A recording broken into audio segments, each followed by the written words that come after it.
Good evening, everybody. Another Monday night with bees all day.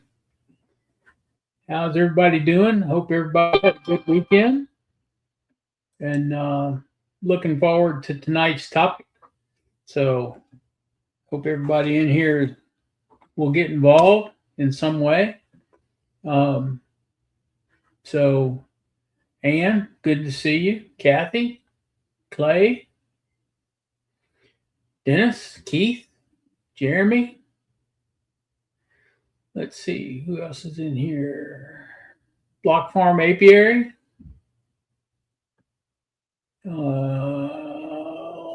Let's see. Jonathan, he's moving bees tonight out of the orchard, so he'll be listening in. So I'm glad to see everybody in here so far. Hopefully we get some more in here tonight. There's Mark. How you doing, Mark? There's Judith. So yeah, our store hours are Thursday, Friday, 10 to 4, Saturday, 9 to 1.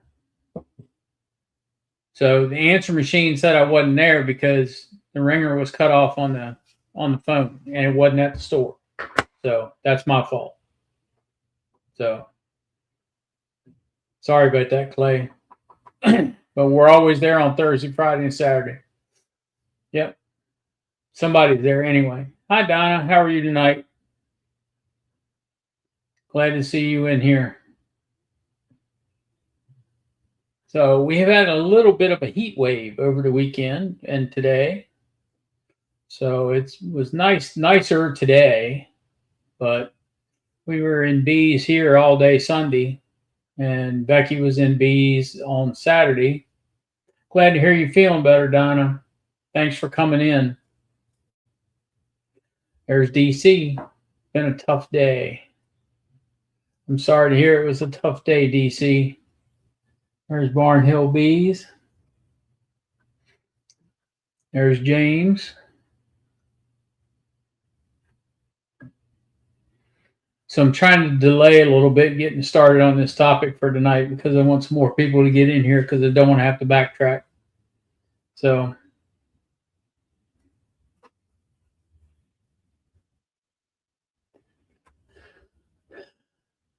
we all those packages back there in the back, those little hives, we've lost 3. They were weak and they died out. So we're down to 53 now. So, but they'll be coming back up.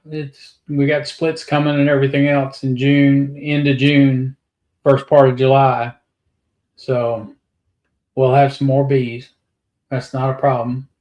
All the enamel hives in front are busting at the seams. We took some honey and put some honey on this week. Put some honey supers on this weekend. They're bringing in nectar from somewhere. Lord knows where, and Lord knows what it is, but they're bringing in nectar. So I can't complain. Keith, how was your last honey pull? Did you do well? So saw your post where you posted you had a honey pull. Or in my faucet. Put ice water in the bird bath. They wanted to cool off. Is what they wanted to do. They were looking for cold water. Yep. Well, Keith, I'm glad to hear you had a pull like last year. So far, is that total this year? How much have you pulled so far this year?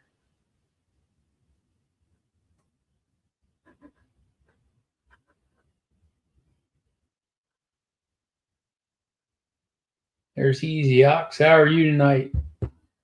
Good to see you in there.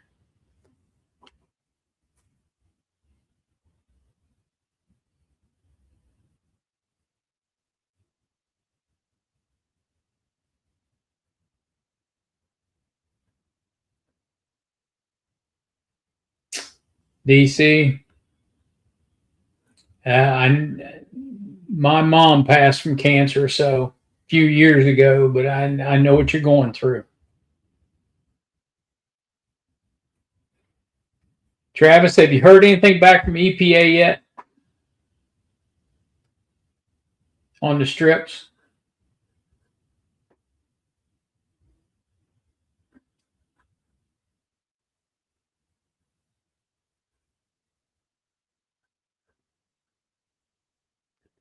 So, well, it's Monday night. We got about 40 in here. There's Mike.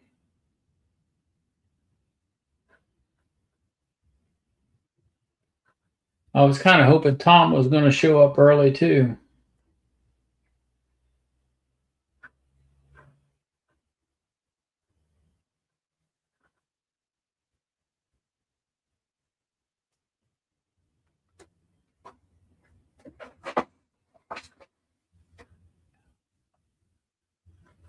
Well, we can get started.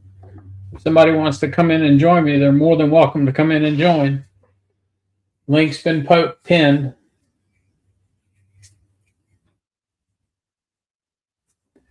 It's bee season. Yes, it is bee season. It's definitely bee season. That's for sure. So,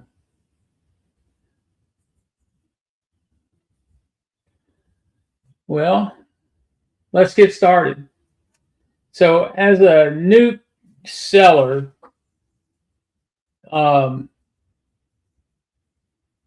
people are still calling and asking for nukes. So, and people are still selling nukes. And so I guess the people that make nukes, they have a certain expectation. There's JT. How are you, JT? Is Kathy with you? And when you sell a nuke, what is your expectation of the customer's level of knowledge that you're going to sell this nuke to? Should you have to give them a complete primer on what to do? Or should they have some level of knowledge when you sell it to them? Now you know why I need somebody in here to get the conversation going. So there's Tom brought this up a couple 3 weeks ago about this, but it was dealing with somebody that was out there and wasn't too reputable as of a seller from what I gathered from the conversation. So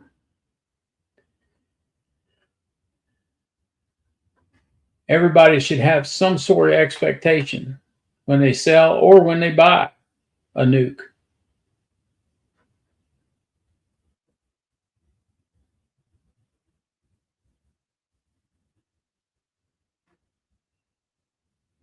So I would hope, Kathy, I agree with you. I would hope that they know what they're doing when they buy it.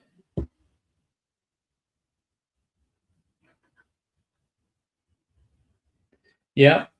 Everybody, I agree with you there too, Mark, because I do the same thing. My nukes usually aren't going out of the door until middle to end of May to make sure. There's Tom. Come on in here, buddy, so we can get this conversation going.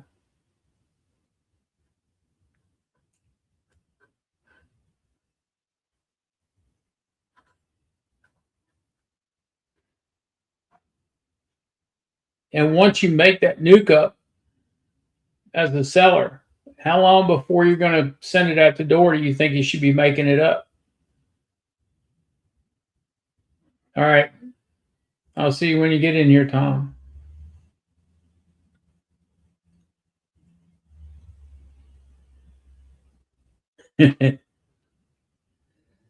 All right. Well, Clay, then you're the perfect person to answer this question. What was your expectation when you bought that nuke from the seller? Hey, Country Roads.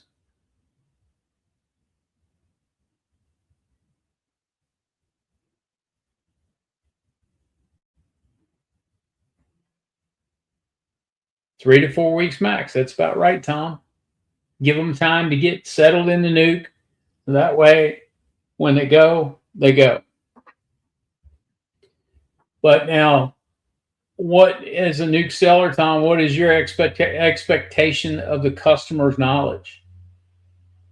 A level of confidence when you sell it to them. There's Dennis.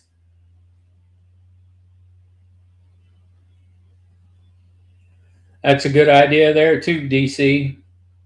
Have them fill out that questionnaire so you know where they're at with their ability. So, DC, if you were a beginner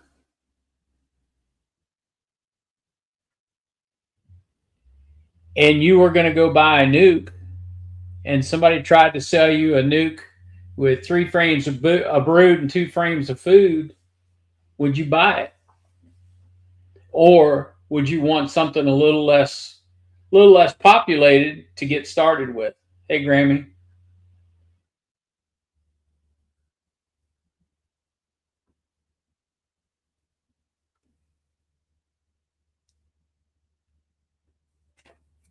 I would think that somebody that's not as well versed with bees or with nukes would want something a little less populated to get going to start with because of their experience level. Because do the bee math. 1 complete frame of bees, once if it's all brood, how many frames do you have when it hatches out? So just think about it. If you have 3 full frames of brood, then that hive's going to immediately need to go into a larger box, or it's going to have 5 frames put on top of it. And that's a great way to do it, Dinah. Now, if somebody came to you that was not as experienced, so what kind of nuke would you sell them?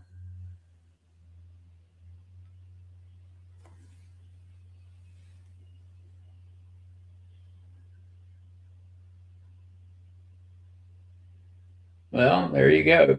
Keith, you hit the nail on the head. You can kill bees real quick, right?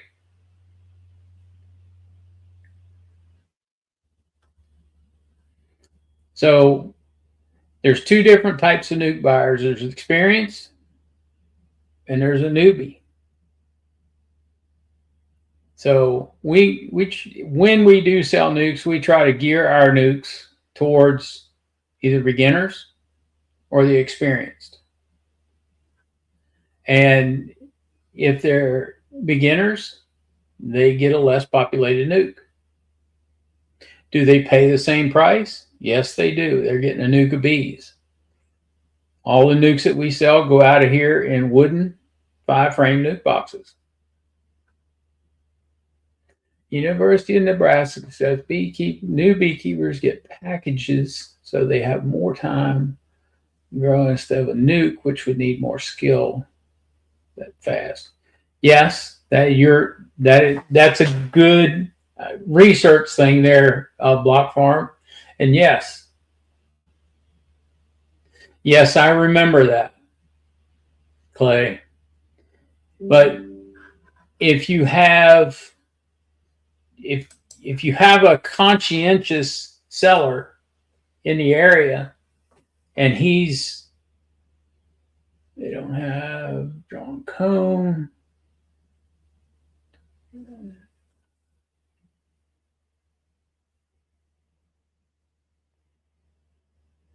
Well, that's another good thing to do right there, Donna, too. Have them come work in the apiary. Getting back to the Nebraska comment here. Yeah, I've heard that before as well. block farm that a lot of the universities, I know, um, Virginia Tech will say the same thing. New beekeepers should buy packages, but package sellers in this area of Virginia are becoming fewer and fewer and fewer all the time.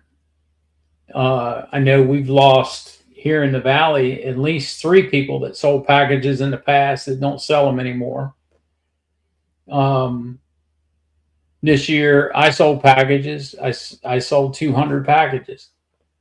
Um, I may not be selling packages next year. Um, because it's it is such a pain to deal with the public to get them to come pick them up. Put it that way.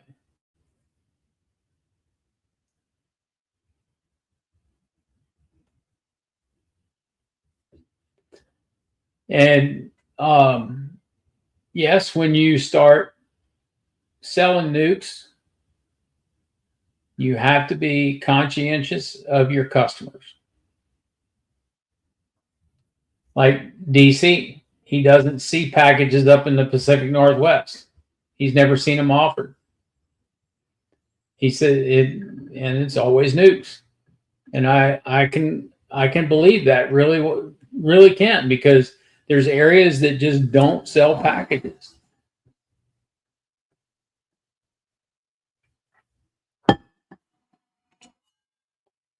And I believe Tom was saying that packages are kind of few and far between out in the Midwest too.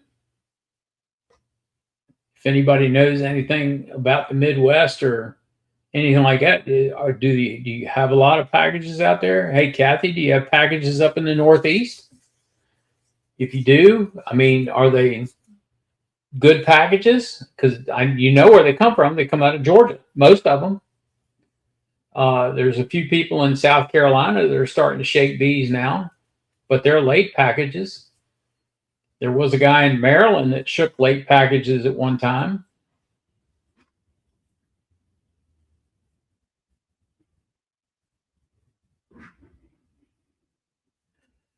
So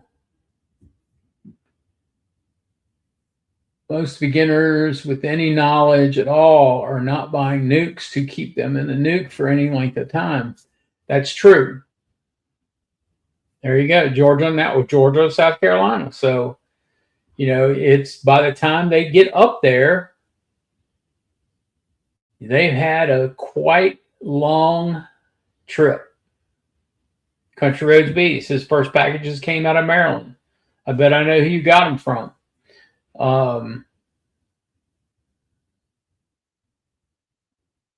Worked in 100-degree temps, plastic room all day.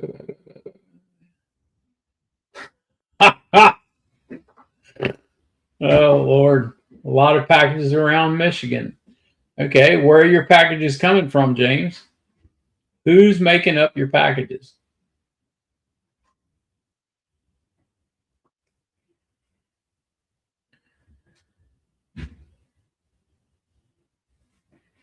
Yeah, that's Dennis. That's why I was saying you need to be a conscientious seller when you sell nukes.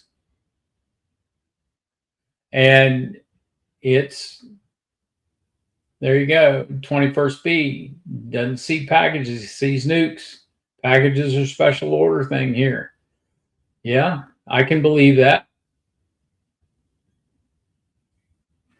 Seem to do a lot of packages in Canada. Yeah.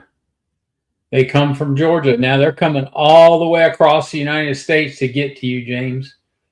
So that I just getting to me in Virginia is an 11-hour ride with the packages. So just think what it is getting up there. And how many packages does that shipper lose in that trip? Ambees honey ship. Yeah, I'm sure they are shipped. And when you ship bees, you're either shipping them UPS or FedEx or Postal Service, unless they're going to deliver them direct. Yep. So back to the nukes. I know there. I would, if I'm going to buy bees that I'm going to keep for a while. That's not going to be anything but honey production. I'm going to most likely get a nuke. Yep, 1 out of 2 is the DOA because the Postal Service, UPS, FedEx are not responsible for the bees' well-being. So, got to keep that in mind when you order bees. How are they getting here? Yeah, and we can't import them up there, get them from Canada either. This year, the nukes were weak, 6 pound packages.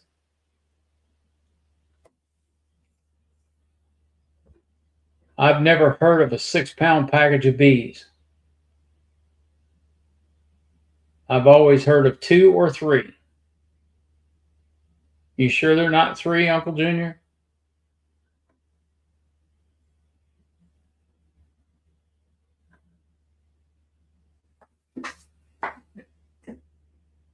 Oh, it's a double 3 with one. Okay.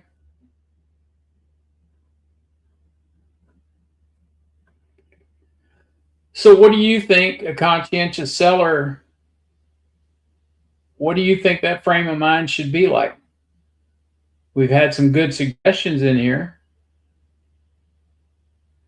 Um, do you think that seller should be educating that buyer a little bit, or leave him to his own devices? What do y'all think?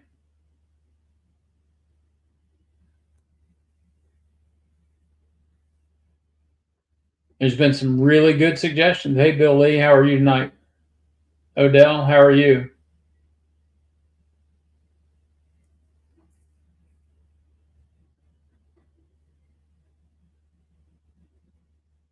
Yep, by the time you get them, they're around 1 pound. Yep, that's about right. That Kathy, you're exactly right. People just don't know. And I've sold stuff to people that have been through a class and they still don't have a clue. So what do? Do you sit down and you have a quick class with them and say, look, this is what you have to do with this nuke. This is how you have to install it. Yeah. You got to coach them, right? That's right. So it's nuke sellers go by reputation. And Roy brought out a good point right there. He wants to limit bad experiences. And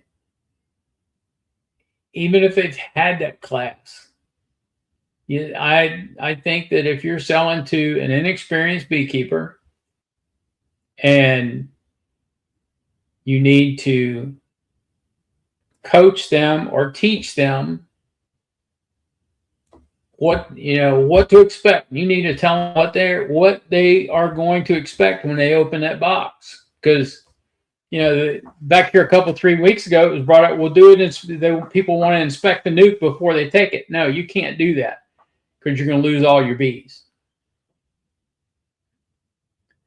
So you have to coach them through it. You have to tell them what to expect when they open that box for the first time.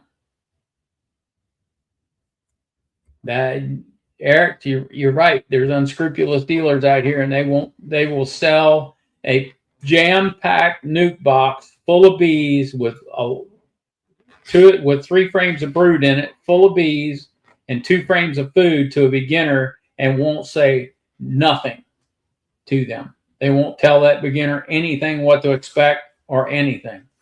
So you, as a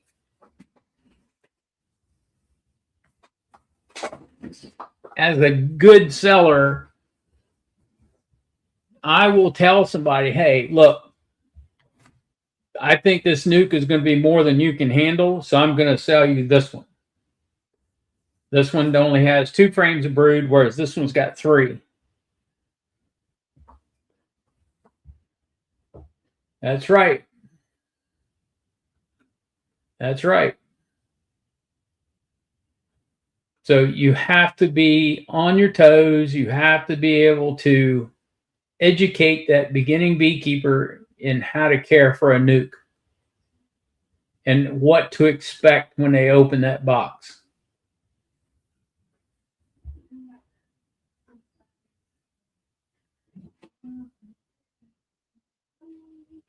So you've got to, they've got to know what they're getting when they get, they've got to know what they're getting into when they get it. A queen with attendants and no bees. Sounds like all the bees either died or they left.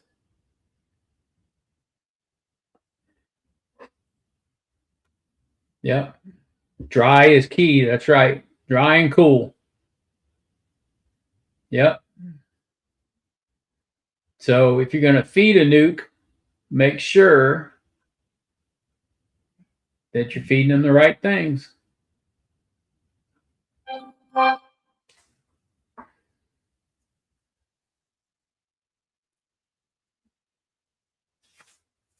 Yes, it does.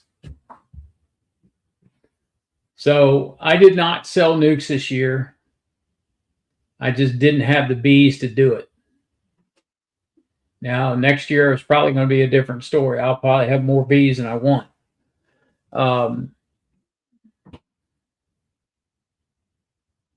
Told the queen would make a colony. Were they on drawn comb, Kathy? Because that queen's only going to lay what bees that are in there can keep brood warm or take care of the brood.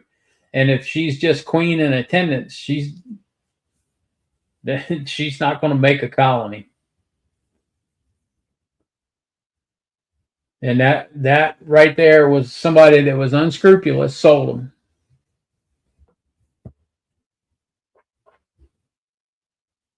Yeah. So that's somebody that bought a queen in attendance and wasn't probably a new beekeeper and wasn't told anything about it.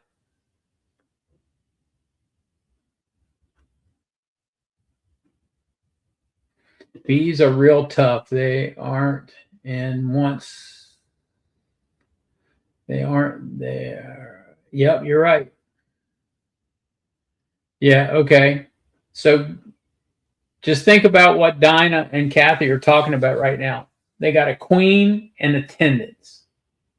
And somebody told them that the queen would start that colony. No, she won't.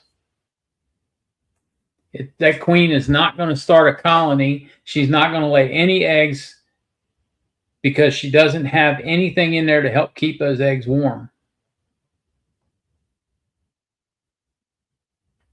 Yeah, it was a shake your head moment, wasn't it?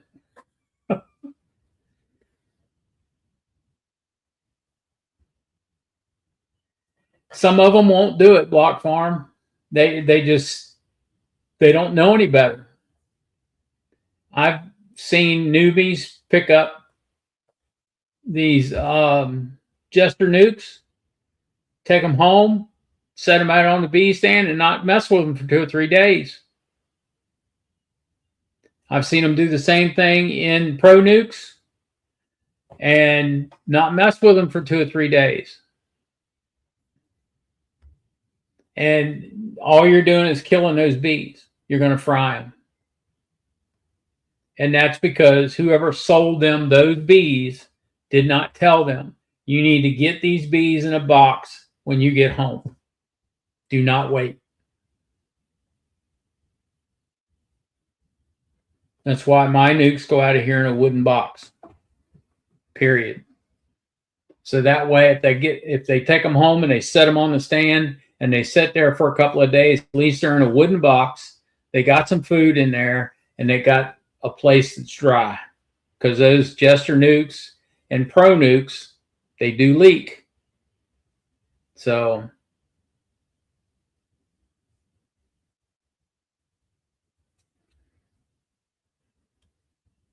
yeah, when I started beekeeping, there was no such thing as buying a nuke of bees. You bought a hive. You bought a 10 frame hive when you started beekeeping. There was no such thing as packages.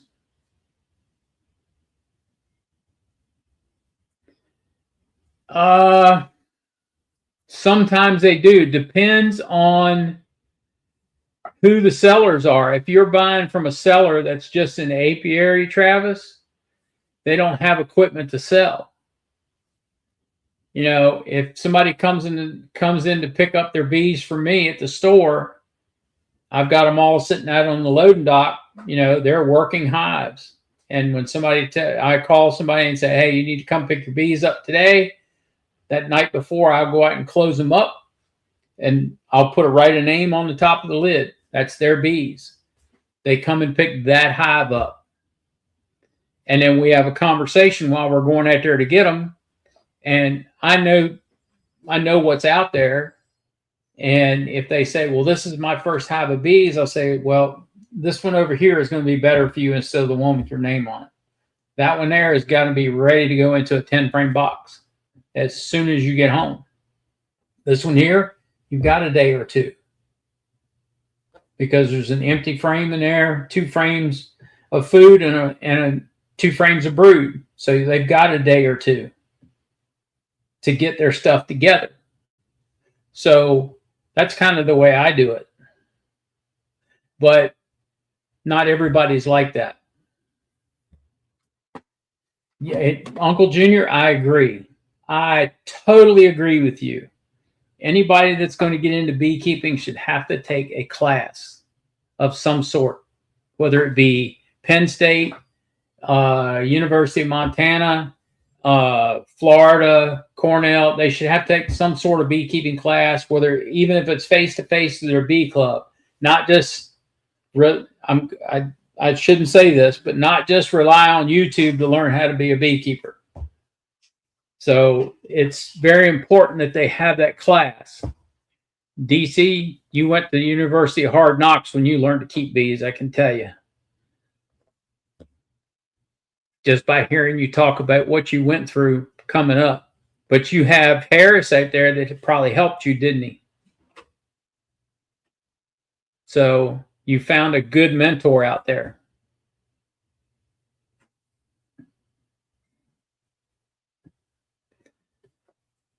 Yeah, it's tough. If you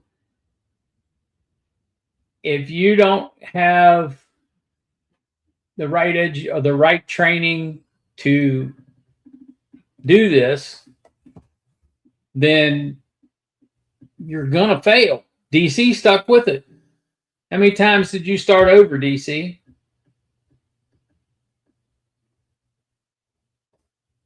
How many times did you start over, Clay?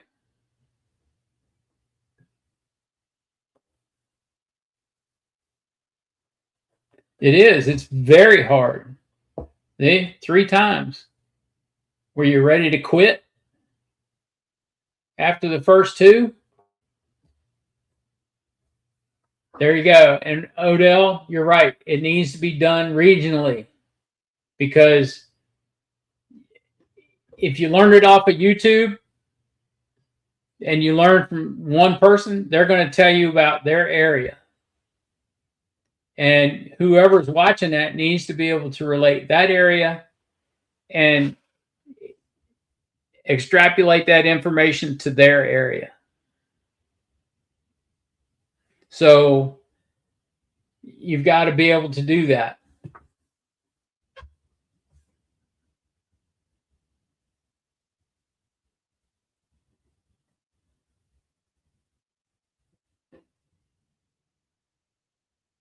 Yeah, exactly, Clay. It would have been easier if you'd have took a class. Yep. And I know a lot of bee clubs don't teach beginning classes. They rely on you to learn. There you go.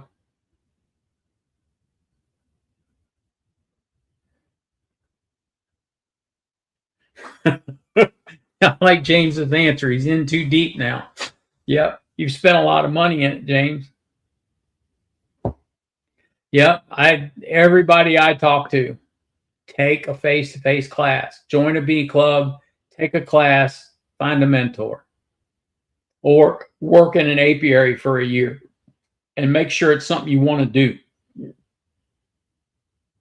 Because working in somebody else's apiary will test your mettle to see if it's really what you want to do. Yep.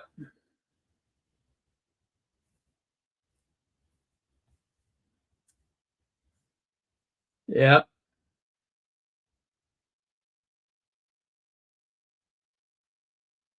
There's another Hard Knock University, Brian from Flower Street Farms.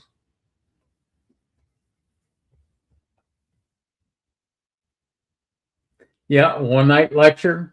I know a bee club here in Virginia that teaches 2 days, 8 hours each day, and that's your beginning class. But they have a hands on workshop once a month in their training apiary, and all the mentors come in and they teach a different class every month, and it gets everybody involved in the class. So, yep, Penn State. That's a great class online.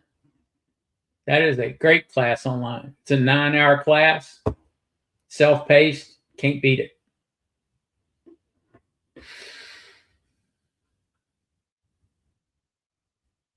There you go. Country, yeah. I know there's a lot of bee clubs in West Virginia that teach classes.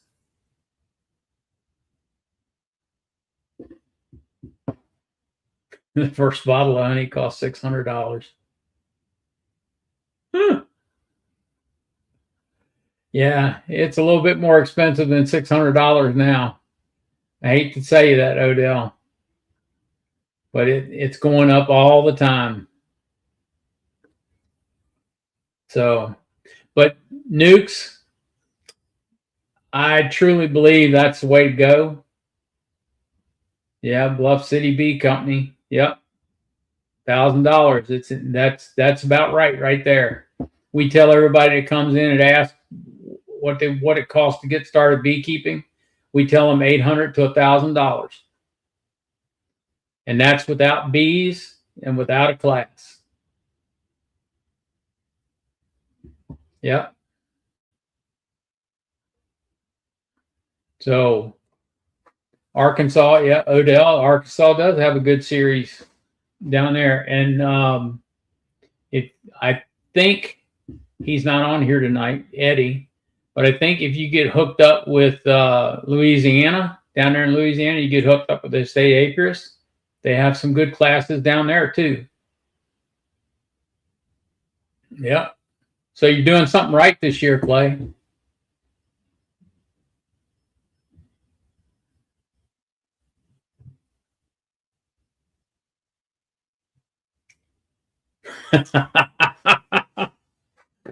Eric, you're letting all of Brian's secrets out.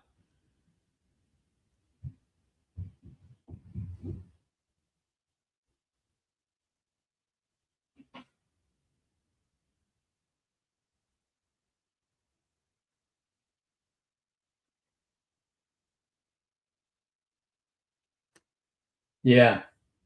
So nuke hives are going to be healthy. They're in Virginia. You're required to get a health inspection done and get a health certificate before you can sell bees on comb.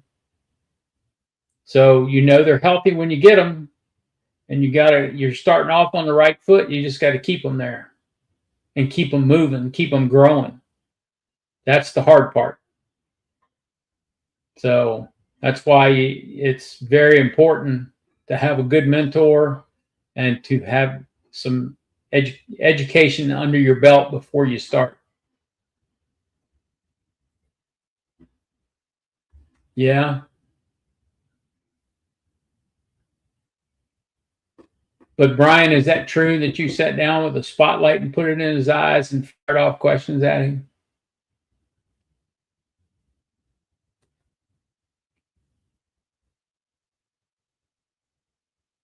Yeah, you tend not to make the same mistakes twice, right?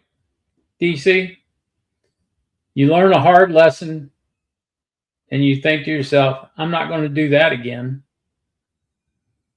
And inevitably, we will make that mistake again, whether it be on purpose or by accident. So, hey, Rob. So, Rob, you sell a lot of nukes. Come on in here for a minute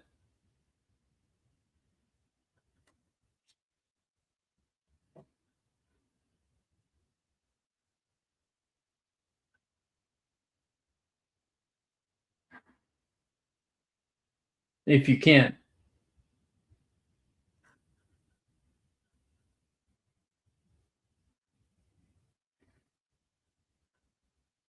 So, we're talking about nukes tonight, Rob.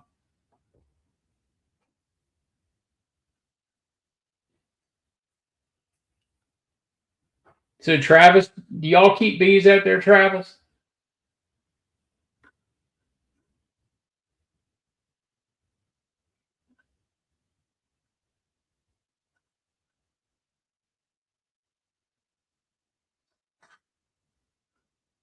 We got more people coming in all the time. That's a good thing.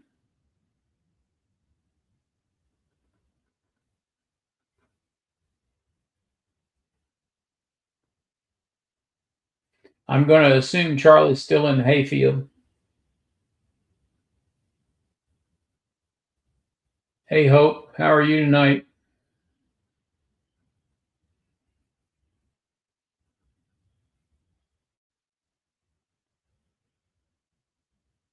Oh, I'm sorry. I thought it was somebody else. I'm sorry, Rob.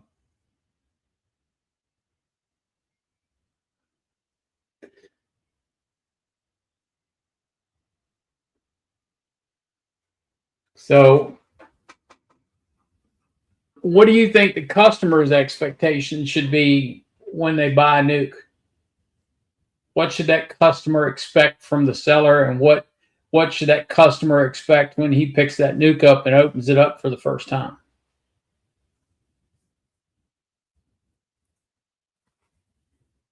So, anybody got any thoughts on that one?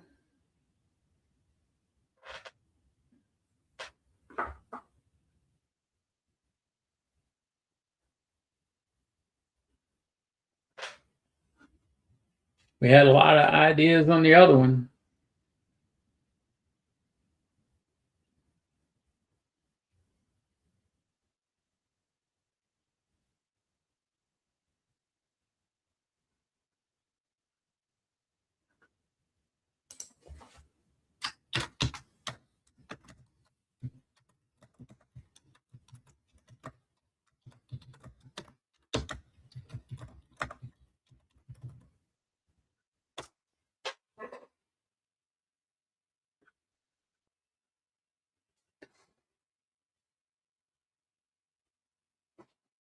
Okay. Did y'all sell nukes out of that apiary, Travis?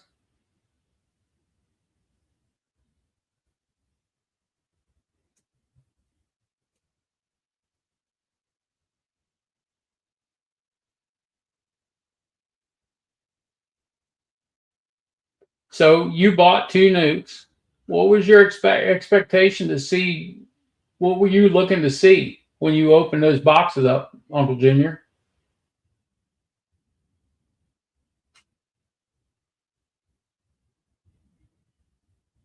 You say you lost queens on both those nukes. So what was your expectations when you opened them up? Laying queen, and lots of bees. All right. Now, what should a beginner's expectations be, Joe, when they open that box up for the first time? Clay said, yeah, he was scared of them.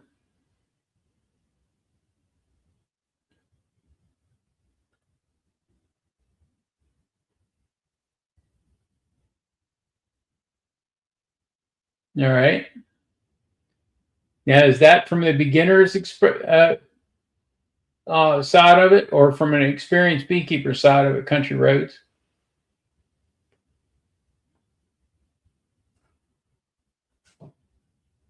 Let's see what I'm looking for. The beginner. What should they expect when they open that box up for the first time? That's what you're looking for. That's correct. Yeah.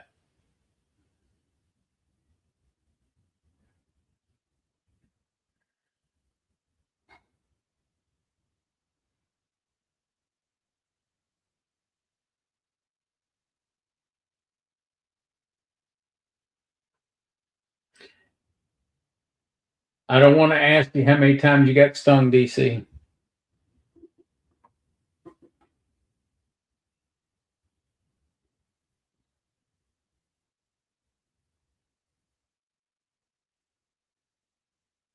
A laying queen and a working colony. Yes.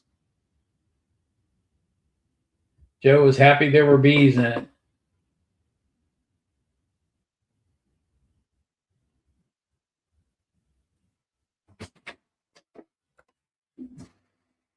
Thank you.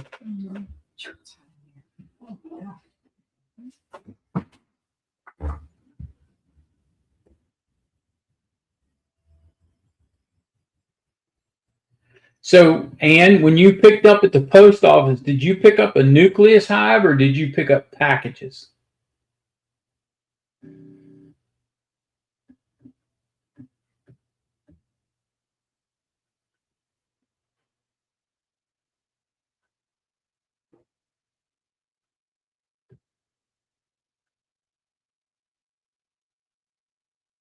Okay.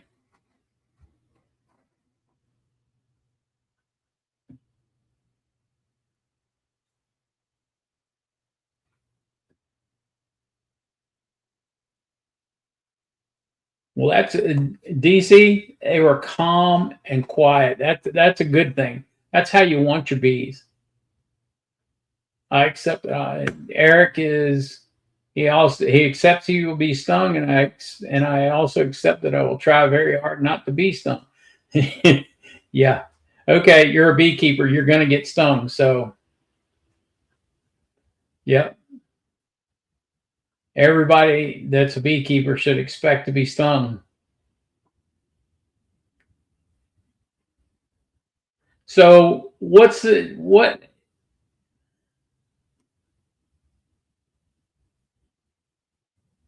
When you bought your first nuke of bees, were you told it was an overwintered nuke or a late spring nuke?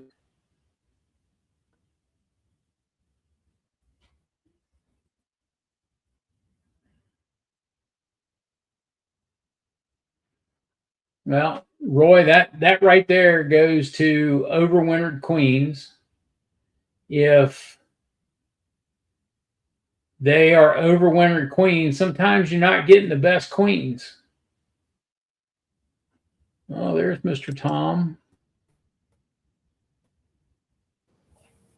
There he is. So have you been listening in?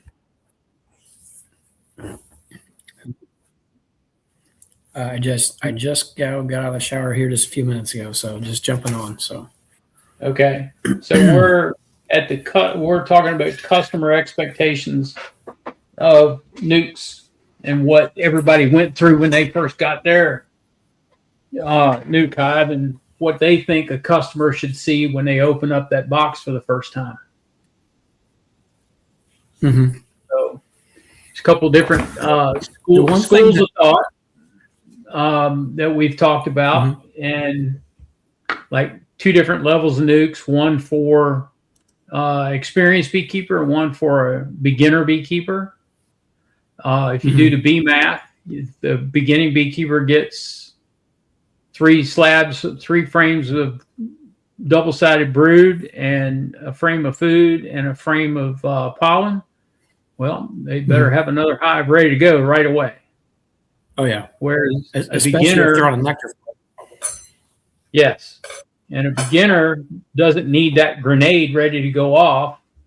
They need something that's 2 frames of brood an empty frame, and a frame of food, a frame of pollen, frame of honey, and frame of pollen. So that way they've got a couple of days, especially if they get it and they go set it down on the stand and walk away from it for a couple of days. Yeah. So I've seen that happen a lot. Oh yeah.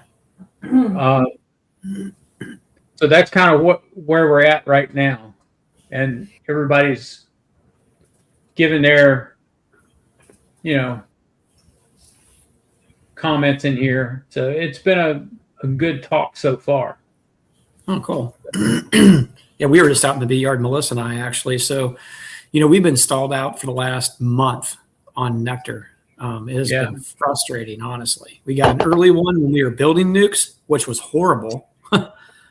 Was not ideal, honestly. Having a little bit of nectar flowing is a good thing. Having a lot of nectar flowing when you're trying to build nukes, wow, that's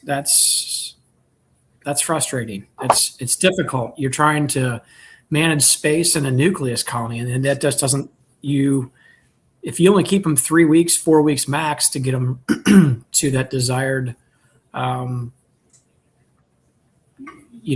size before you turn it out to a customer. It's frustrating whenever they're packing away nectar inside a colony and they're running out of room for brood, because what's funny, I see people picking up nukes all the time, and what they'll do is they'll lift it up and be like, oh, that's a good one. I'm like, how can you tell that? Humor me. It's like, oh, it's heavy. And I'm like, okay, sure. I mean, hey, if that makes you happy, I'm happy. But if you were to ask me, so let me ask this to the to the viewers, to the audience. And I think I know what most people are going to say, but this may be something that you don't think about. Would you rather have 4 frames of brood and 1 frame of food, or would you rather have 3 frames of brood and 2 frames of food? Everybody drop your comment in what you would rather have. And I'll tell you my thoughts on it. So, Bill, one of the things that we have tried to do to minimize confusion with beginner beekeepers, because we're selling to a mix of beginners as well as experienced people. Yep. And there is definitely a reality of selling a nucleus colony to a beginner that is, let's just say, busting at the seams. Yep. I have found, in my experience of doing it, which is not decades, okay, but in my short time of experience of doing this, this is one of my favorite things, and I think Melissa's too, things to do in the bee yard is splitting, making colonies, successes, failures, trying new things, all the different struggles that go along with it. At the time that I'm in the struggle, I don't enjoy it, but when I push through it, then you've learned a little something. But the reality of beginners, and like you said, the experience level that they don't have, and again, they really don't know what half the time what they're getting. But I wish there was a standard of which, and there's kind of an unspoken rule that I think anyway, as far as what people should expect from a nucleus colony. But there's also some things that we kind of don't think about, and maybe you and I can talk through them a little bit. So somebody says 4 frames of brood, 4 frames of brood, 4 frames of brood, 3 brood, 2 food. Yep. 4 brood as of today. So it looks like, as I'm just kind of scanning through here, the consensus is 4 frames of brood. So I can tell that I'm definitely talking to experienced beekeepers here. Yep. So this is how I'll lay it out for you. And I think most people know this, but I'm gonna go ahead and verbalize it. 1 frame of brood is worth far more than 1 frame of food, hands down. It just is. It's easy to get a frame of food. Yep. You can feed it. It can be feed. It doesn't have to be honey. This is not harvestable honey for a beekeeper, for anybody like that. This is for the colony to consume. So it really does not matter if it's high fructose corn syrup, if it's sucrose sugar, if it's nectar that they've converted to honey, any of that. But hands down, 1 frame of brood is worth more than 1 frame of food is. So, and I think that most people are recognizing that. But I'll also say that if you give a beginner 4 frames of brood and 1 frame of food, and you have more than 5 frames of bees in there, I would say the likelihood of that colony swarming on that beginner is probably up around, I'm going to just say probably top side of 75%, which is not good. So in a way, like you were saying, Bill, you're kind of setting them up for failure because them not understanding what they're seeing, what they're looking at, they have most of the time, if they've had some basic knowledge or understanding or a class, that doesn't always translate to what we can visually see. You know, there's always a disconnect between words that we read in a book and what we visibly see inside of a colony. There's definitely something to be said for beekeeping. It is definitely an art form. It is definitely, you need some education, but there is equally as much art that falls into it, kind of like Bob Benny says. I absolutely love that saying that he says, 50% science, 50% art. And honestly, I think with my limited number of beekeeping years, I agree with that wholeheartedly. You can read a lot in a book. You can see pictures. I always knew I'd be an artist. You can see videos of people putting it out, but it's not the same as putting your hands in a colony for the first time. So, you know, and so let me ask this. How many frames of bees walking on frames do people expect to see if they buy a nucleus colony? What is your expectation?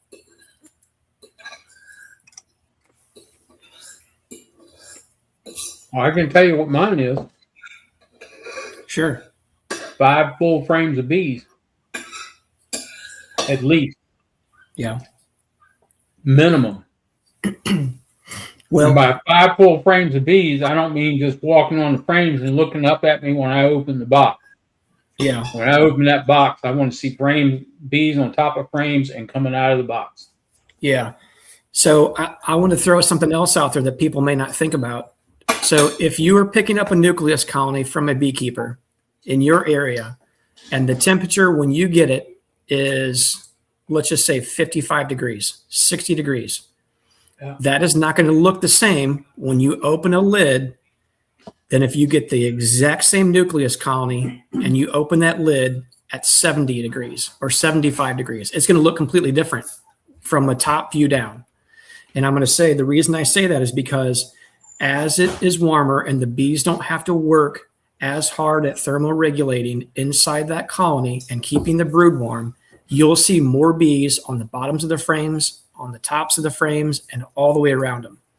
But if it is a cold day, 55, even 60 degrees, maybe the sun's not shining over your back, that nucleus colony will look a little bit smaller when you pop the lid and look in there. It won't look the same, but you can potentially still be getting the same product.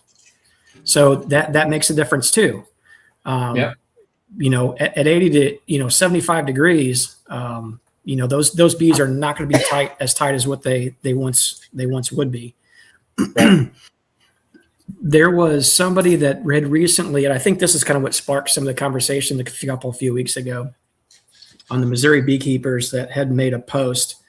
And this happened to be a gentleman that I respect. I know him well. He's actually part of one of the local bee clubs that are in the St. Louis area. And one of the other board members, and you know what? The thing that I like that they didn't bash the company or whomever it was that sold these 3 nucleus colonies, I think, to the individual. Now, these were sold to one of the local clubs, one of the board members, and she's been beekeeping for, I don't know. I mean, probably as long as us, 6, 7, 8, 9 years, enough to know better, right? And they took a video, so it wasn't, this is what I'm telling you, and this is what my idea is of what I was seeing. You actually were able to see through the video of what it was that they got. They paid, I thought it was $215 for a 5-frame nucleus colony in a Pro Nuke box. Yep. There was 3 frames of bees, and I think there was about 2.5 frames of brood and a little bit of food in there. I think most of the combs were drawn out. So let me ask everybody in the chat: would you be happy with that? Do you think that is a fair deal?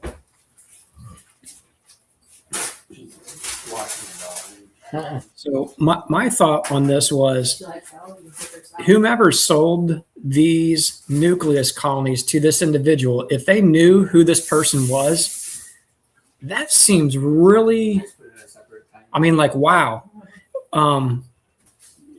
You know, I don't know. And they kind of gave their version of the story. I understand there's always two sides to a story, and I always try to keep that perspective on things. But I seen the video, and I'm like, yeah, I wouldn't have been happy with that. No. I reached out to the individuals themselves, and the thing that stunk was this was on the Missouri Beekeepers page, which goes out across the state, and it even kind of reaches other states too, because there's a lot of members on there. There's probably 20 or 30,000 members on there. Well, they didn't list who it was, which I think was tasteful, but the reality is everybody knew that it was a nuke producer from the St. Louis area. Well, I'm a nuke producer from the St. Louis area. So I don't want somebody getting an idea that it could have potentially been me, you know? So I reached out to this individual and I said, hey, I'm not asking for you to tell me who it is. Don't really care.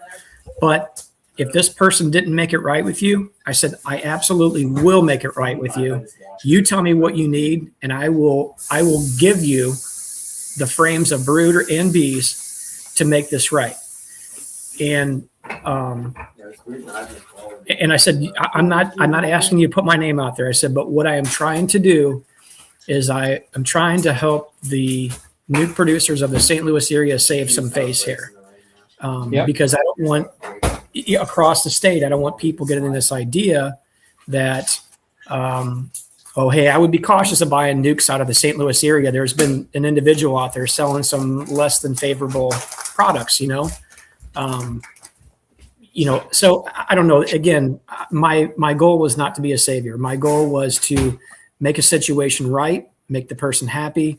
I think the outcome ended up being the nuke producer end up giving them their money back, and they turned the nukes back over, which was the right thing to do. I think they were just turned out a couple weeks early. So, you know, things happen. I don't know what the intention of was from the nuke seller. It may have been that of honesty or lack of understanding. It may have been them trying to be a little dishonest. I don't know. But I think that there should be a standard of which, when people are thinking about nukes, selling nukes and things of that nature, I'm always happy to answer any questions for anybody. When it comes down to it, I'm like, ask away. You can ask what kind of queens I'm using. You can ask how many frames of brood you're going to get, frames of food. You know, what's the expect? Are you getting all 5 brand new combs? Because I'm not giving all 5 brand new combs. You know, if that's a big deal for somebody, and you might be able to find that with people, but most nucleus colony producers are producing them straight out of their own hives, and they're not giving you the freshest brand new comb that was just produced in there. So I don't know. I think there's always a lot of different ideas out there when it comes down to it. One person's idea of what is a good nuke might be different than somebody else when it comes down to it.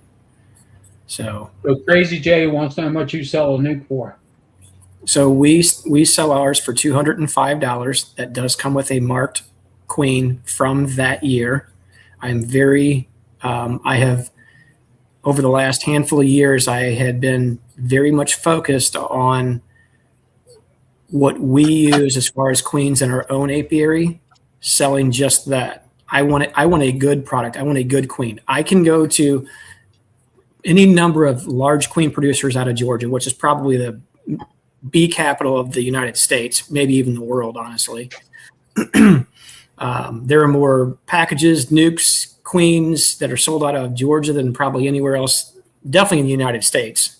But again, like I said, we sell those for $205. I could get queens cheaper than what I'm paying for them, but I want a queen that I believe in. So we pay a little bit more for them, and I'm happy to do that. So there are people who sell them for more than us, more than what we were selling for. A local store near us, our only beekeeping store. I think she buys from nuke producers and resells them. And I want to say she gets like $225 for them. And she sells a lot.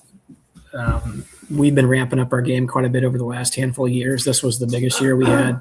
I think we sold just under 140 nukes ourselves. Came pretty close to my goal, what we were wanting to do. But we're giving you a pro nuke. There's a lot of different ones. I think, Bill, you said you use a wooden nuke, which is an upgrade in my opinion. I think if you're getting them in a wooden, even a plywood nuke box, that's definitely an upgrade. That's worth more money to me.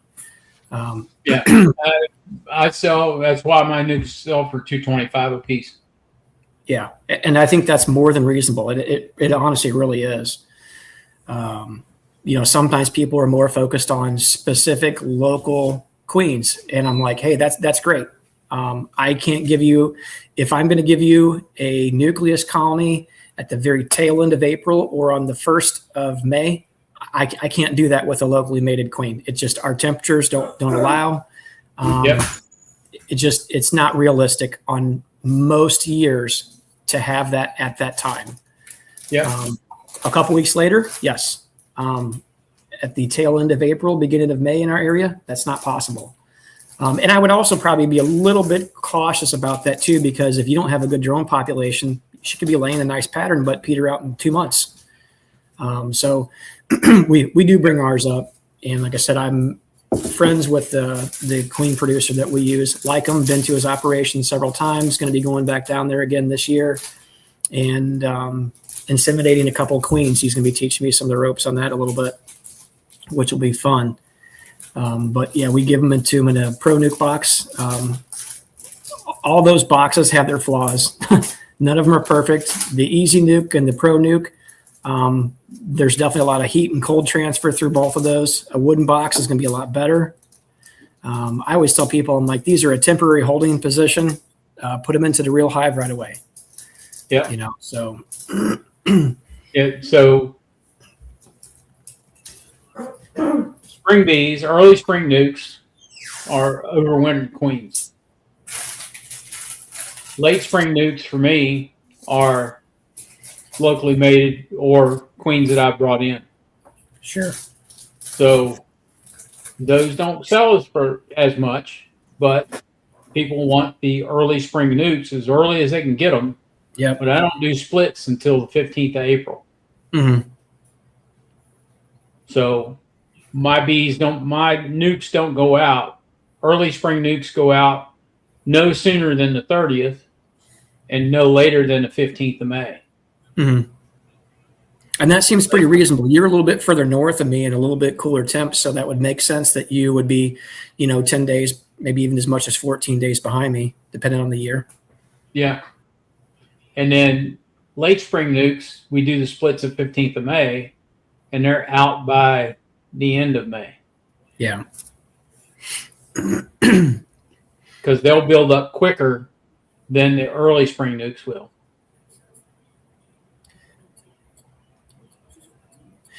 Something else I'll point out that people may not realize too. So when I don't know how much this happens, I don't know anybody specifically that does this, but a lot of times what will happen is when the largest pollination event that happens in the world, which is almonds in the California area, there are so many bees that come out of there. A lot of beekeepers will sell off a lot of bees because they don't need as many for whatever they have going on, whether they're using them for other pollination contracts after that, whether they're going to make honey, whether they're making splits and selling nukes, they're shaking packages, or all the above. A lot of times what will happen is there will be nuke producers that will come in after that buy up a bunch of colonies. They'll take all those colonies and they'll completely break them down. They'll get mated queens in.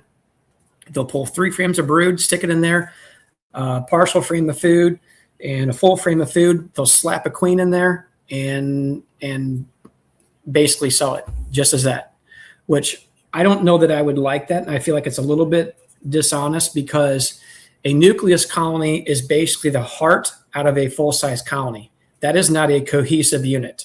I think it definitely takes a couple of weeks for sure to get that to be cohesive. And really what you want is you want that queen to be accepted and fully accepted.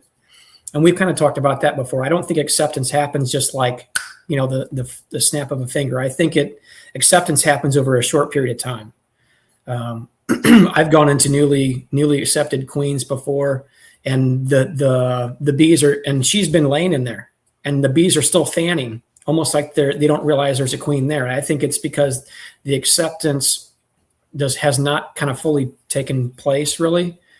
But so what you really want is you want that mated queen to be accepted, her to start laying all of her own eggs, larvae, capped brood. And once you get it capped, then you can see how well that queen does. You can understand and know if that queen is laying duds or she's not well mated. You're going to be able to see that when everything is capped. You really can't tell that whenever they're at eggs. You'll see eggs filling through cells, but when you look at an egg, you cannot tell if that is an unfertilized egg or if it's a fertilized egg.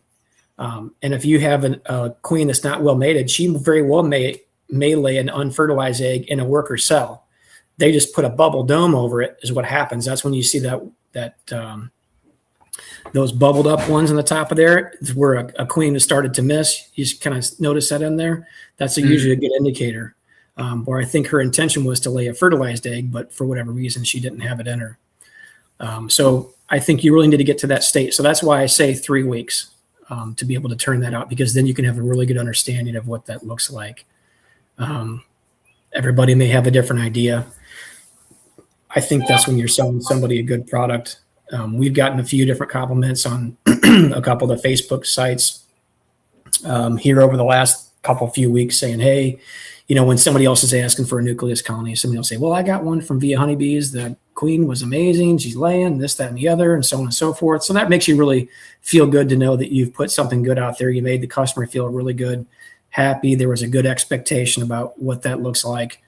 And they're building up fast, which is what you really want, right? You want a good, robust queen that filling the cells and making her workforce really robust. And because I don't know about everybody else, or like even in your area, Bill, our nectar flow does not last for multiple different weeks. We can have a nectar flow that'll last maybe a trickle or some highs and lows, but a real hard nectar flow for us might last 2 weeks. So you really want those queens to lay up a lot and to build a workforce so they can actually start to sustain themselves pretty well. Yeah. And not have to be continually reliant upon being fed 1-to-1 sugar syrup. So our nectar flow here, it kind of starts off real slow in the end of March, first part of April, as the maples start blooming, and then it comes way up, and then it'll drop off a little bit, and then it'll go up again. It all depends on what's blooming and the time of year it's blooming. So like right now, everybody's waiting on sourwood. So locust is gone. Everything else is gone already. So they're waiting on sourwood right now. And then after sourwood, you get a couple other different trees that bloom, and then you get into goldenrod. Yeah. I always tell beginners one thing that we had done is, Melissa, we've put together some information, and we'll send out a couple of emails to people of the expectation, what to expect about the timing. We don't give an exact date. We tell them what we shoot for. But unfortunately, much like farming or any type of agriculture, there are no hard lines when it comes to, a nucleus colony being ready. And I think the last thing that you want to do as a nucleus colony producer is to rush it out the door, even if you have people screaming at you. And trust me, I'm no stranger to that. I've been in the landscape field for 26 years, and people will wait to the last minute to call you. And I don't mean to sound derogatory when I say it, but they'll think that they're your most important customer. And we've got like 60 of them we service on a weekly basis, and think that they all deserve the first, they call you and all of a sudden you just come out that same week and do whatever it is. It just doesn't work that way. We get backlog 5-6+ weeks on things. And, unfortunately, if the nucleus colony is not ready as a producer, even if you're doing 1 or 2 or 3 or 4, don't send it out the door, because I'm telling you, people will remember a poor product, and they'll talk about it, much longer than they will if you gave them something good. If you gave them something good, you might hear 1 or 2% of the people actually praise you for it.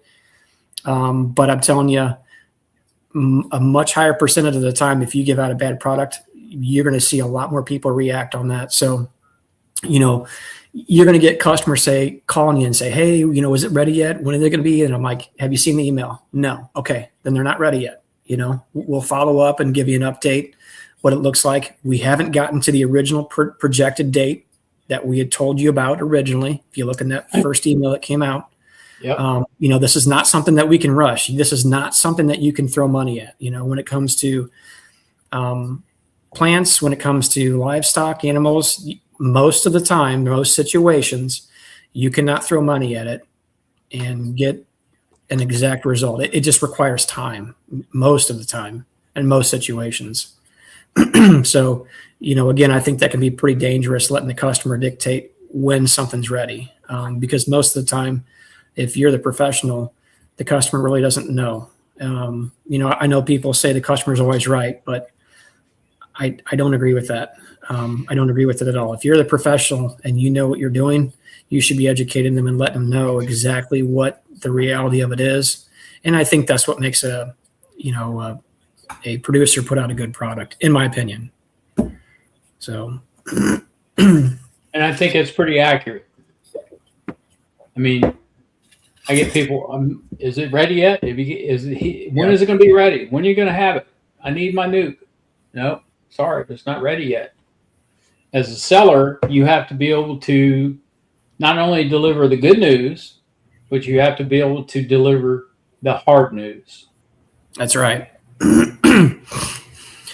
We had, for the EMBA, let me think about this. I think it was 3 years ago now. There was a gentleman I was dealing with in South Georgia, kind of outside of a small town called Valdosta. It's kind of a bigger town, I guess. Anyway, southern part of Georgia. There's a lot of people that build and sell nucleus colonies, a lot. We had ordered at that time. I was still buying and reselling. Now, some stuff we were producing ourselves, but for the most part, we were buying and reselling up here, nucleus colonies. I had a good working relationship with him. I had worked with him for at least a few years before that.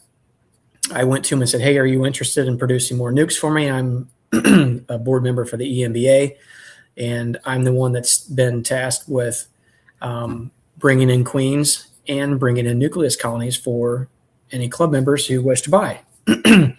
And he said, yeah. And I told him about what we were looking for. I think we had ordered, if I'm not mistaken, I think it was 200 or 225 for the EMBA, and there was not that many that I ordered myself.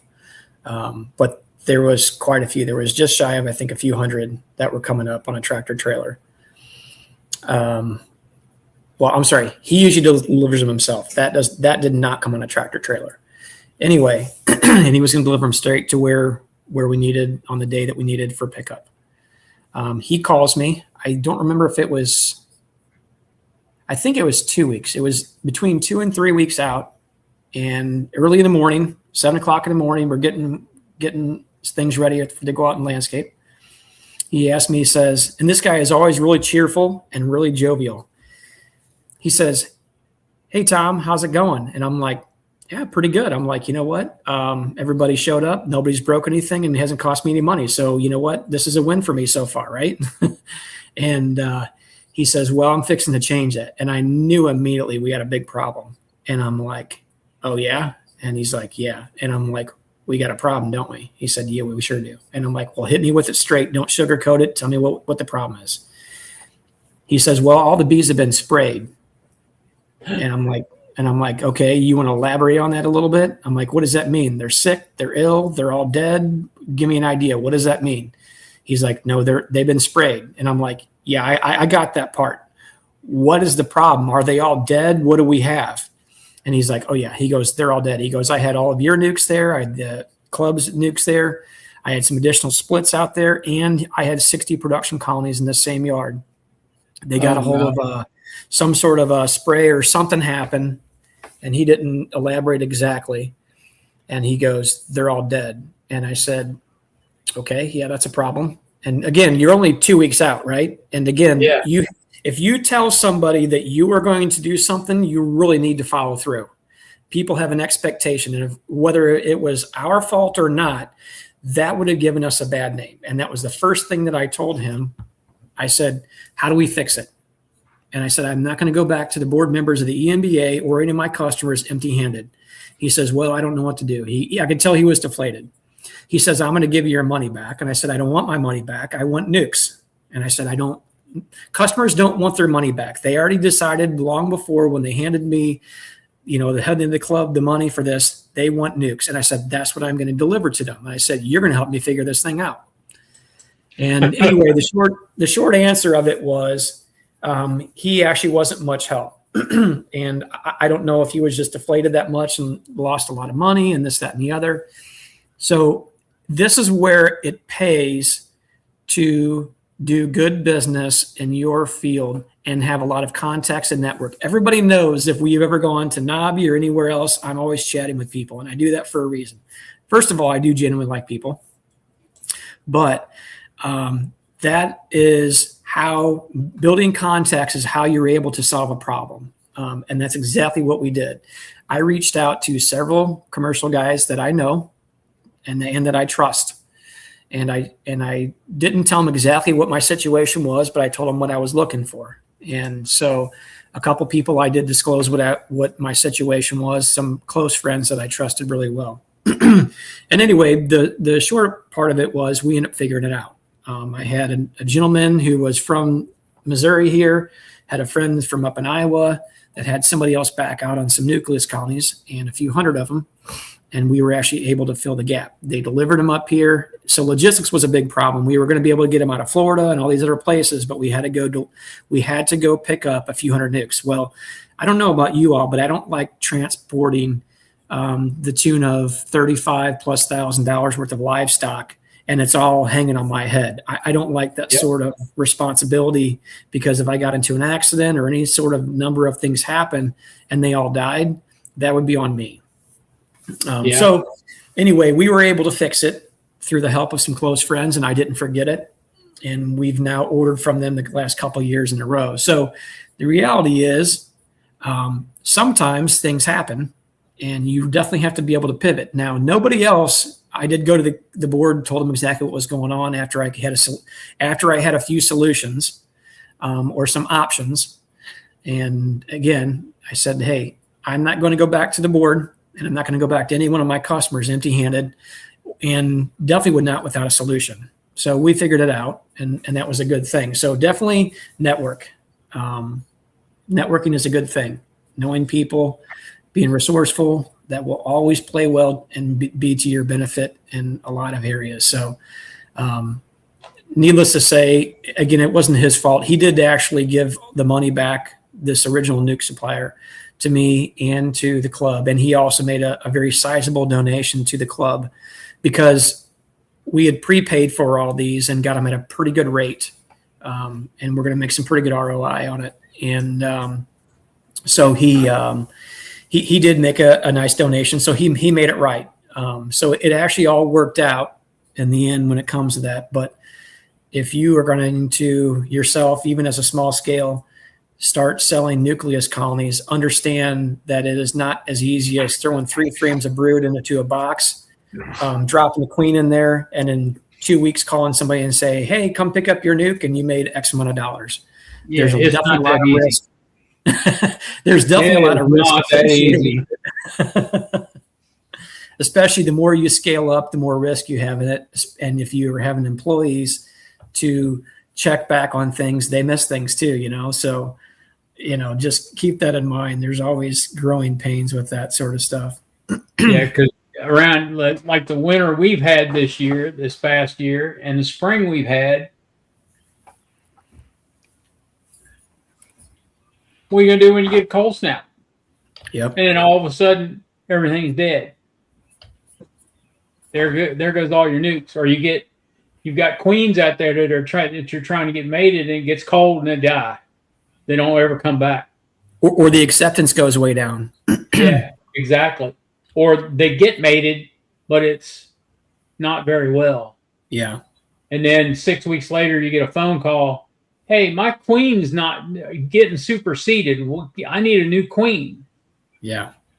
Well, there's things like that you can't control. That's but right. to be a good nuke seller and to get return business next year, you give them a queen. That's $30 out of your pocket. Oh yeah. Right? That makes a pretty good sized dent in your profitability on something. It does. So Charlie used to sell nukes. Yeah, I keep trying to talk him into doing it again, and he keeps pushing back on me, Bill.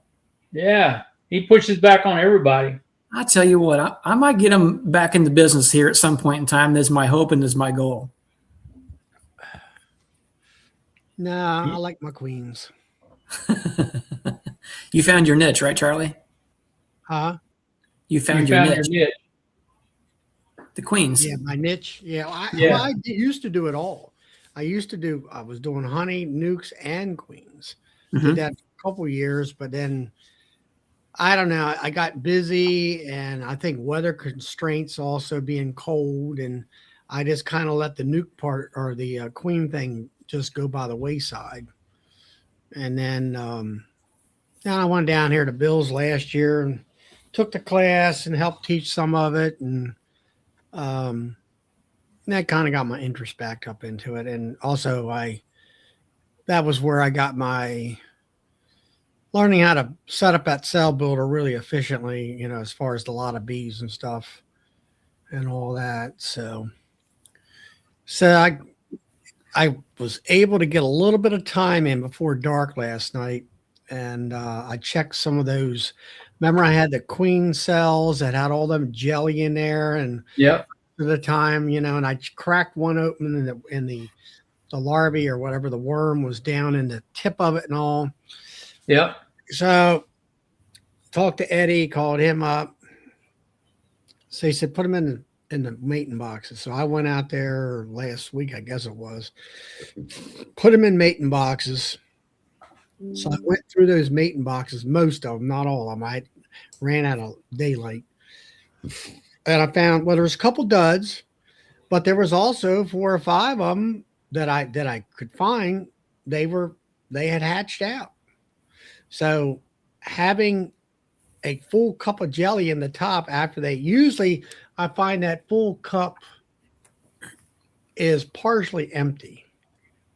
And by the time it's capped, and this time it was full of jelly. So that doesn't always, I found out that doesn't already come true, that they're no good.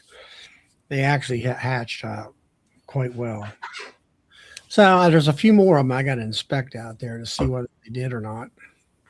So that's a good thing. So I got 20 boxes supposedly with versions out there, or about getting mated queens. Some of them should be mated by now or start to lay. So let's see. But that's about it. I have not been able to get into my cell builder where they had tore down all them cells, or they never started them. I would say there is probably a virgin queen in there, but I'll just use that and make my last nuke that I can put on my rack and all that. Hey, Bev.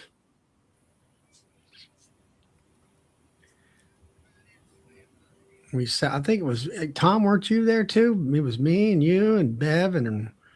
Oh yeah, JJ was there. Yeah, talking about the at Nobby. Yeah, we were at lunch together. We all sat down at lunch together. I think it was me and Bev and. Was Bev there? I'm trying to think. I think there was a lot that happened, Charlie. There was a lot that happened, I remember we were sitting there talking with Greg Rogers. It was you was sitting there. We were talking with Greg Rogers. Was Bev there too? Bev, chime in. Not sure. I think I don't know whether that was when we were all together, and maybe I was just sitting with them at one other day there. Maybe that was like the second day after $25 French fries. So, Bev, if you're still on here, let me scroll back down the chat. Yeah, she is. She's right there. She's still on there? Bev Okay. Stevens. So, hey, yesterday I was actually, let's see, yesterday? No. Saturday. I got one of their shirts. We swapped some shirts when we were at Nobby here this last time. So I was actually wearing you guys' shirt. I don't know. I think it was on Saturday night chat with Joey, if I remember right. I don't know. I just had it on. So anyway, comfortable shirt.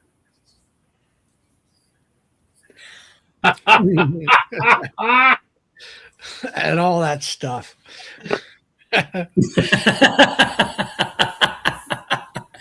Brian's That's so what witty. we need to get put on the back of a T-shirt and all that stuff. You know what? We really do. That's Sawmill Charlie's catchphrase. That is how everybody knows I'm the real deal. I never thought about it, but I guess it is. We all have that one thing that we say that we don't recognize. Yeah, one thing that we say, we do, or a facial expression that we don't realize we do it, but it's our trademark or our signature. Yep. Well, that would be like Joey. It's just me again, Joey, type of thing. Yeah, Bev and JJ did help at the No Life dinner. They were another big behind the scenes contributor to, rolling up their sleeves and getting dirty. That's what it takes in this big great community, is people that don't mind to roll up their sleeves and get their hands dirty. Well, Russell, did you put? I mean, if you're trying to make cells, did you put like some open larvae upstairs? I mean, normally when it depends on if I have cat brood, it's like 100%, and there's nothing they can use, they won't.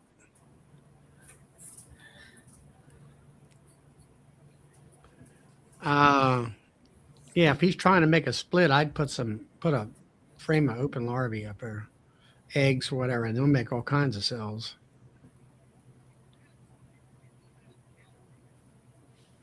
Yeah, I got a picture of that, Bev. What was it? We got burger and fries and a Coca, and the guy finally gave him the Coca the last day, which was nice of him. But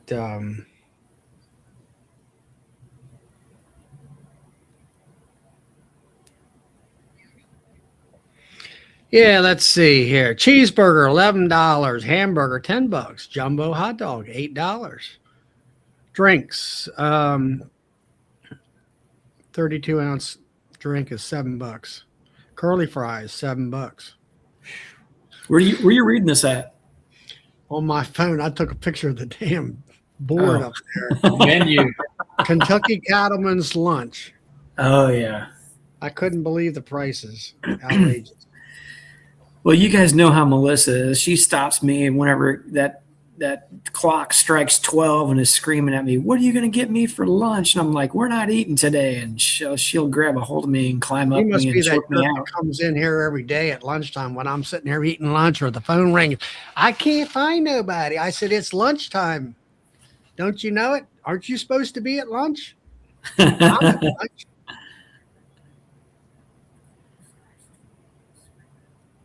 Single brood chamber management. So we're going to have to plan some more dinners again, not just the Wednesday night, get together, the meet and greet, to kick it all off. But we're going to have to, every night, I think it was, except for that Saturday night, we had plans somewhere that we had to be. Well, I've never been invited to that fancy restaurant that you had a birthday party for JW. Oh yeah, we've gone there the last couple of years in a row. I'll tell you what, if you like a place that is, what is that? So this is a Cuban. I don't know if that would technically be a steakhouse or not, but I'm telling you what, they've got some amazing steak. I don't know what they mixed up, their little concoctions that they had going on this green stuff. Man, it was good. All I know about a Cuban is the cigars. Oh man, I'm telling you, these people are the real deal. This place we end up going there, and I'm telling you, this is a loud environment. It is crazy. It is busy. It is loud. It's happening. You're literally sitting next to people and you're screaming at them to hear. I mean, that part's a little bit annoying as I get a little bit older, but I'm telling you, the atmosphere is so fun.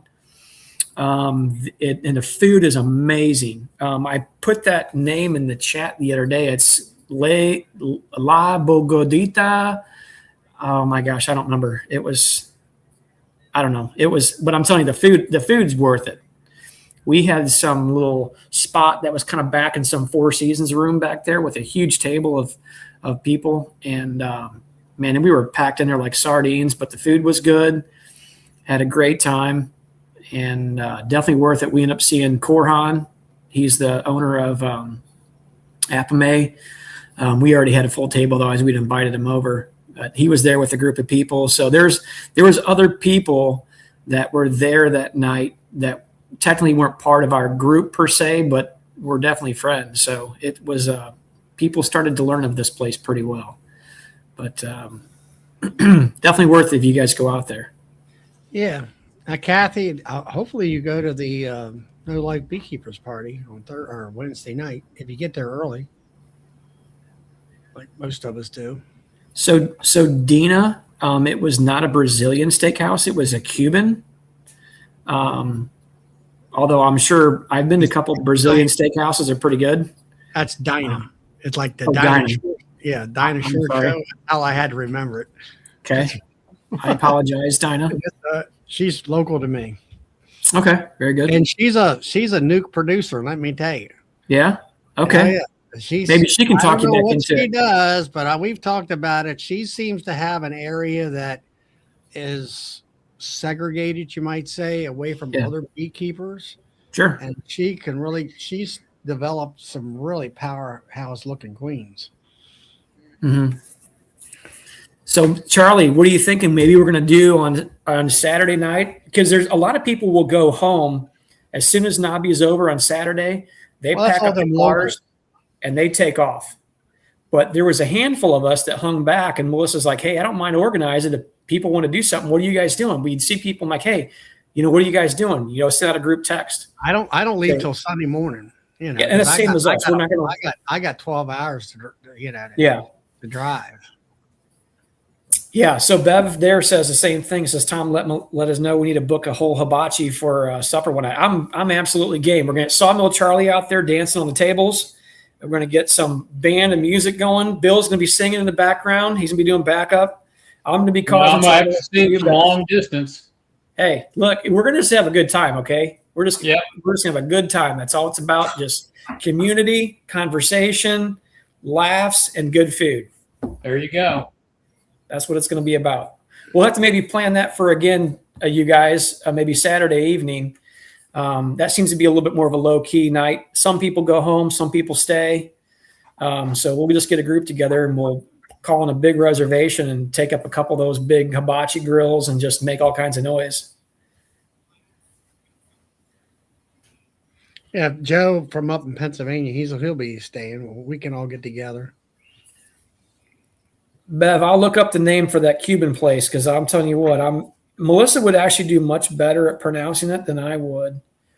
Let me look it up, though. I can't pronounce it. Yeah, you kind of butchered it, Tom. Oh, man, you know what? I'll butcher a lot of stuff. Eric's in.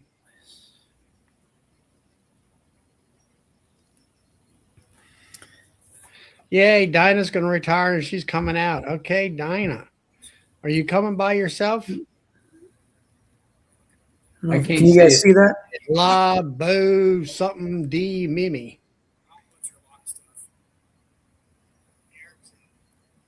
So I think it's pronounced La. Oh my gosh. Holy cow. My eyes are La Bodica de Mima. When are you arriving, Kathy? You're going to get there by Wednesday, because the big party is the big get-togethers on Wednesday night. Yeah, people have to get there Wednesday night for that party.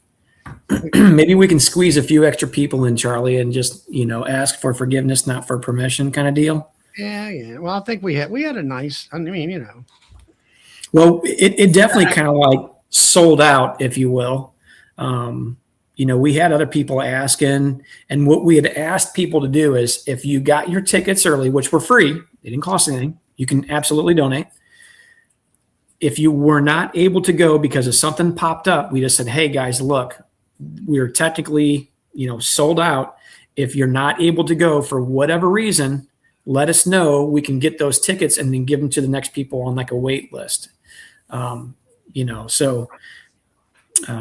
sure it's going to kind of like sell out again this year, but that's what I'm saying. Maybe we can bump it a few more people on there, and because once we get past a certain mark, technically, according to the contract we signed, we have to hire security and pay for that. And there's all kinds of stipulations and such on there that we can do, can't do, fines if we go do this, that, or the other, and those were all part of it. So.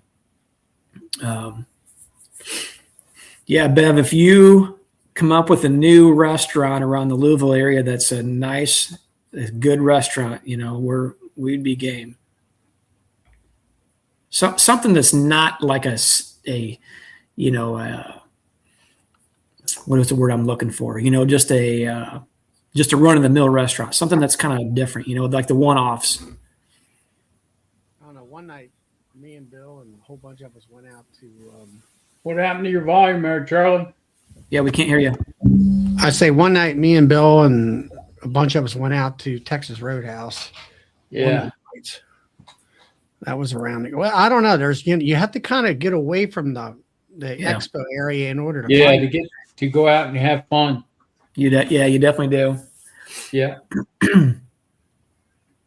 There's definitely nicer areas of Louisville, and there's areas that you probably should You don't want to clear. be in very late. No, not really. Not unless you're looking for trouble. Yeah. I mean, I'm usually looking for trouble, just not that kind of trouble,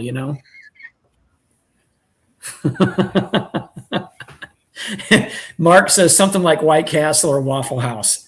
Mark, there you go. I'm sorry, sir, but that is not it.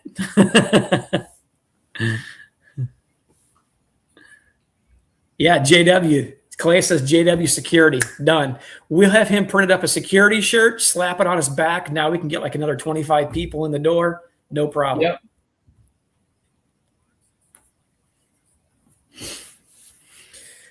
Hey, Bev, was that the barbecue place, the Hives for Heroes deal? Because I had reached out to Craig Midget and a couple of those guys with the Hives for Heroes and chatted with them a little bit about what they had used the year before at the VFW, and those guys are like, yeah, don't go there. It's not good.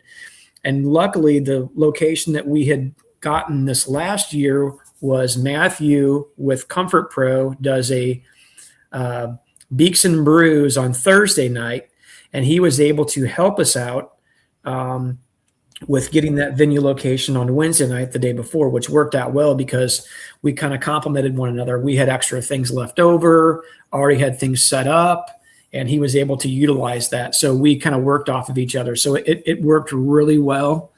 He was gracious enough to help us out with that. The cost was reasonable.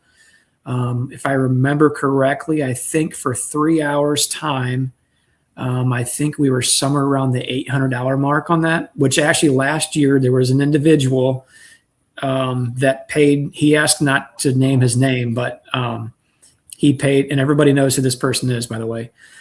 He paid for the entire venue space, which left all the other donated money for food and pizzas and everything else that we had there. I don't know that we need quite what we had last year, but anything that we had above and beyond was just donated to the Hives for Heroes. So it made it really easy. And then not to mention, Bill, how much did the group actually raise in addition to the Hives for Heroes? It was quite a bit more. It was it was like $1,500. Yeah, it was pretty significant. It was really fun. And I'm sure that Philip Morris, he's the one that started to head the whole thing up. And I think he kind of asked Melissa for a little bit of help on organizing stuff, and the two of them did a really good job. Yeah. So I don't know. I would imagine that it's going to be somewhat similar to that, as far as, any people would, again, we can make this as big or as small as everybody wants to do. But again, it requires money to do that, unfortunately. They don't give us these spaces for nothing. So if people wanted pizza again or something that's simple, I'm sure Melissa is happy to help organize. I'm happy to get my hands dirty too. And then, anybody else who wants to volunteer with that whole thing and just make it a great community night. Well, the biggest thing is I think we had a little bit too much food for everybody. We probably did. Definitely, I think. But I mean, as far as the pizza and stuff goes, because there was a lot left over. Yeah. Maybe we need to take. Yeah.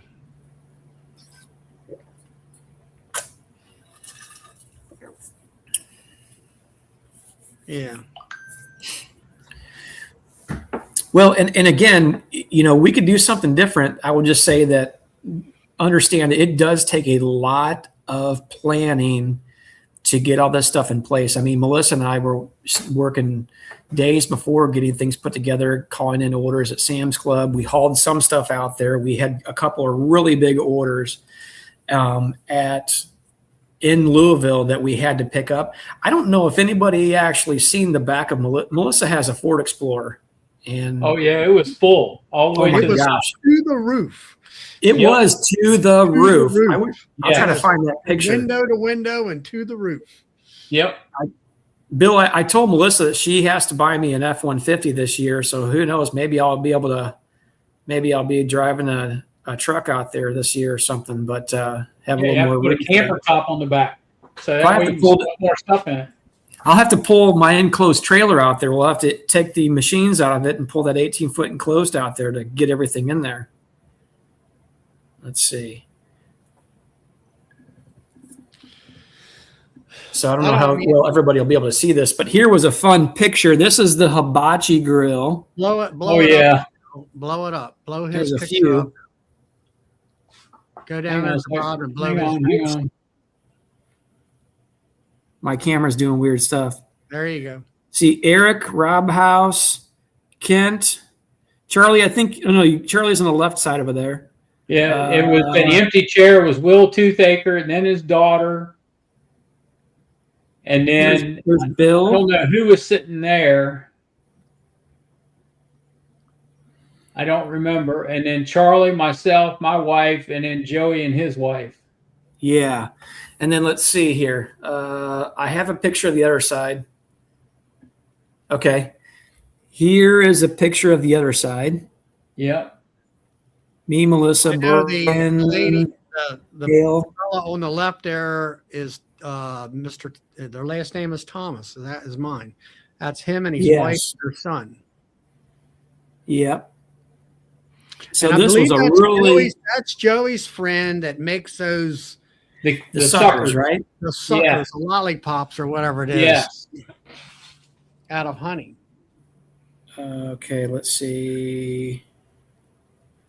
Okay, here's the picture. Here's the picture. Stuff right. Hold on. I think I lost you guys.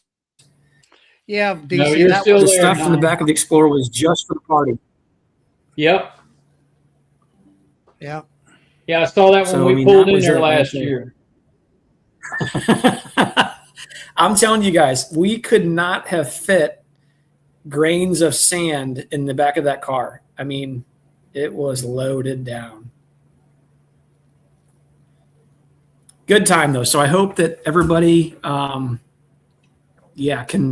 make it. So thank you guys to everybody who did help to contribute for the whole group. I think it was amazing. I think everybody had a great time.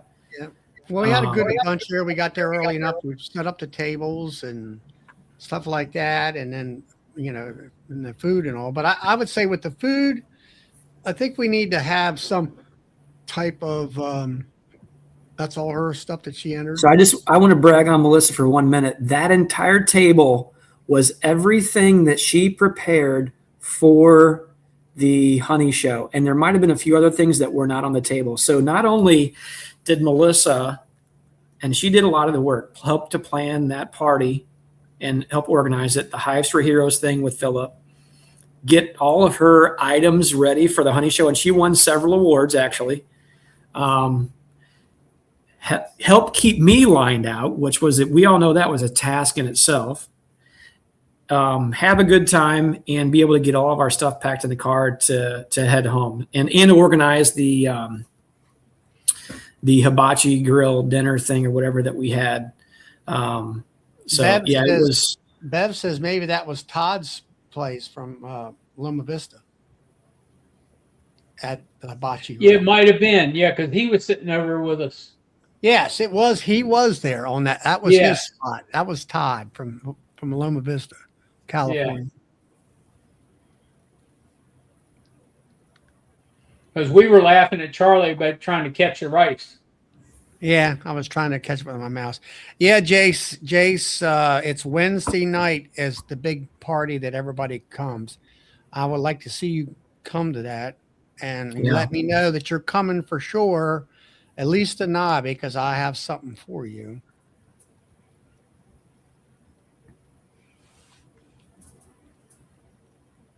Hey, Jace, did you? I can't remember on the email. Did you send me your address in there?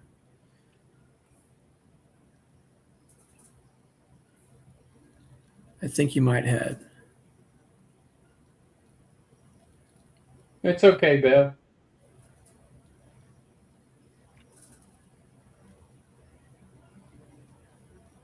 I think he did. He's what, in South Carolina, North Carolina?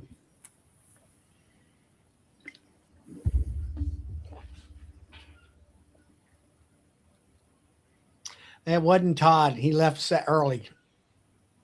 This year, Todd, you're going to stay.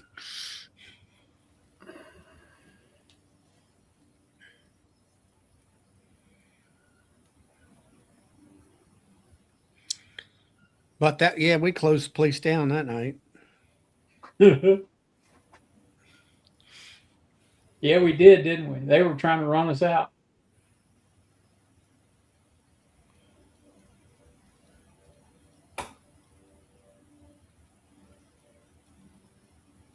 He sent you an email, Tom. Yeah, I'm actually responding to it right now, so I don't forget. We've been crazy busy.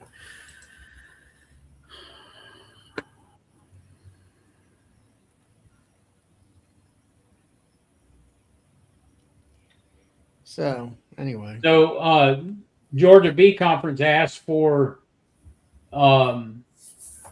discount codes. What I was going to use for a discount code. Guess what I said?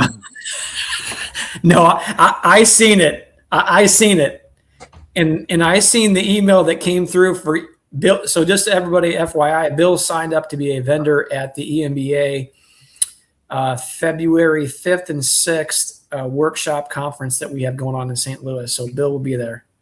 Hope to see Charlie there too. I will.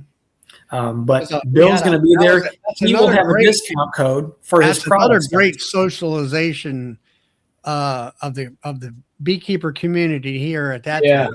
It is every night of the after every show, and then hopefully you have that dinner party that you guys put on, that was fabulous. It was great. That was good food. I mean, and that wasn't no mediocre stuff either. Yeah, that food was pretty good. Trust me, that was super good. So I'll say this: catered crap that was out of that fancy restaurant that I paid $100 for. Yeah. Hey, but those steak kebabs were pretty good out of the restaurant, though, weren't they? Oh yeah, they are. They're pretty good. I mean, they're expensive though. That's probably one of Melissa's favorite steakhouses, is that restaurant that's attached to the conference center that's there. We actually have this year one of the two lunches, Friday and Saturday. Actually, one of them is going to have some hot. It's going to be a partial hot lunch on that too. So we're spend a little bit more money in some of those areas and try to get people some more value in that. And we got a couple more things up our sleeve for that this year too. But so you'll have an option for like hot sandwiches and things like that too, I think. And it might have been like a burger, and I can't remember now, but we had all decided on the menus and such. So yeah, if anybody's looking for a low key conference to come to with some great vendors, there'll probably be as many as 22 vendors there. Some really good speakers. I don't have everybody locked down, but I've got two more that I am waiting to hear back from. I wouldn't say it's a low key event. I mean, I find it. The speakers were, informative. Mhm. You had Kent Williams there from Kentucky. You can't get no better than him. Yeah, he's a fun guy. As far as kind of a hands-on kind of a fella, when it comes to speaking last year. I mean, if he was the guy that taught me how to graft years ago and all, but he knows more than what most of them put together. Mm-hmm. Oh, he's been doing it a long time. He'll even tell you a lot of these things that he understands, knows, and what have you. There's been some failures along the way. So he is speaking from experience. All boils down to one thing: experience. The man's got the experience, Yeah. He definitely does. Yeah, he's the type of guy that gets his hands dirty. Again, I love researchers, and they all have their place, and they get their hands dirty too. But he's the guy that's in the trenches, kind of so to speak. Well, I've often found when it comes to the science folks that they'll talk about their experiment and what they found and all that, but once you get them to try to get out beyond that comfort zone, they want to kind of clam up because I don't think they really, they know what they experimented on, but they don't know how the generalization of keeping bees. Yeah. Like If they're a true science person and that's all they do for a living versus like Randy Oliver. Yes, he has a science background, but he's also a beekeeper too. So he's playing kind of both fields and all that stuff. So Kathy Keith 3720 asked where she gets tickets for the Wednesday night party. So right now there has not been any specific planning, just some initial stuff on that yet. We're now trying to make it through our beekeeping and landscape season here. So we're trying to focus on that right now at the time. But I would say pay close attention when we get to the tail end of August. And it'll be on Facebook, right? At the Beekeepers Facebook page. Yeah, definitely. That's the first that Kathy, if you become a member of that, and that is kind of where we shove out the information. Yeah, we do updates on here too. So true. Yeah. Follow along on the chats, and there we'll definitely get the information out. You'll probably hear about it. We also, even last year, pretty much all of us on these chats, all the administrators dropped the links to get tickets and things like that. So we put it out there. So that means you got to come to all the chats every night of the week and make sure you don't miss anything.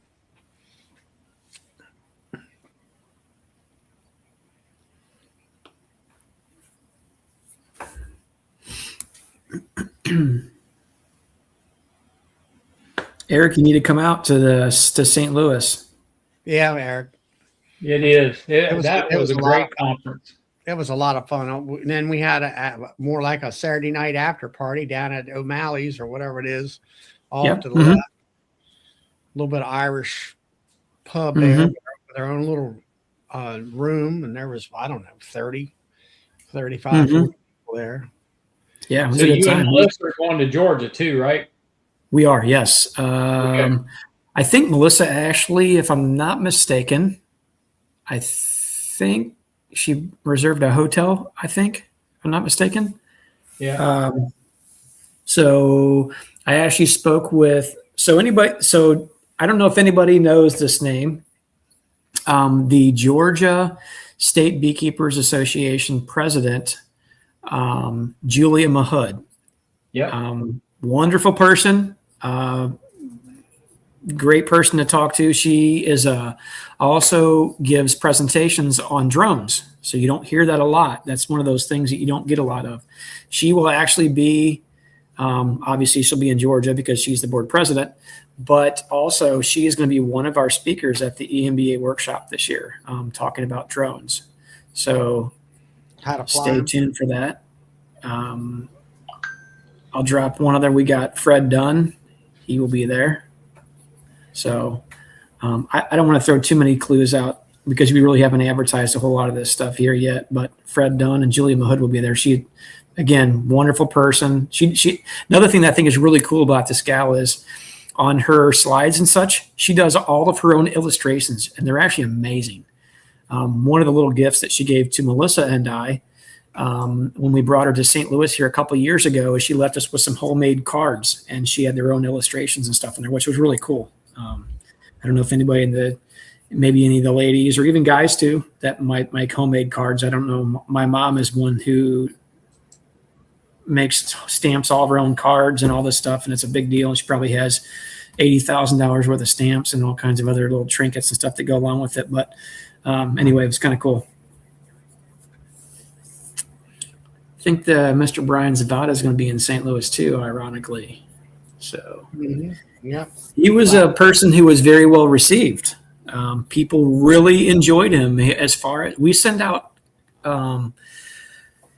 after the fact, we'll send out review note cards and things like that and ask all kinds of questions, have you to rate us, ideas, who you'd like to see, what we can do better. And we read all those. Everything that comes in, we read them all. Some stuff we're not able to implement. Maybe it's the restrictions on the venue space. It could be a cost thing, all sorts of things like that. But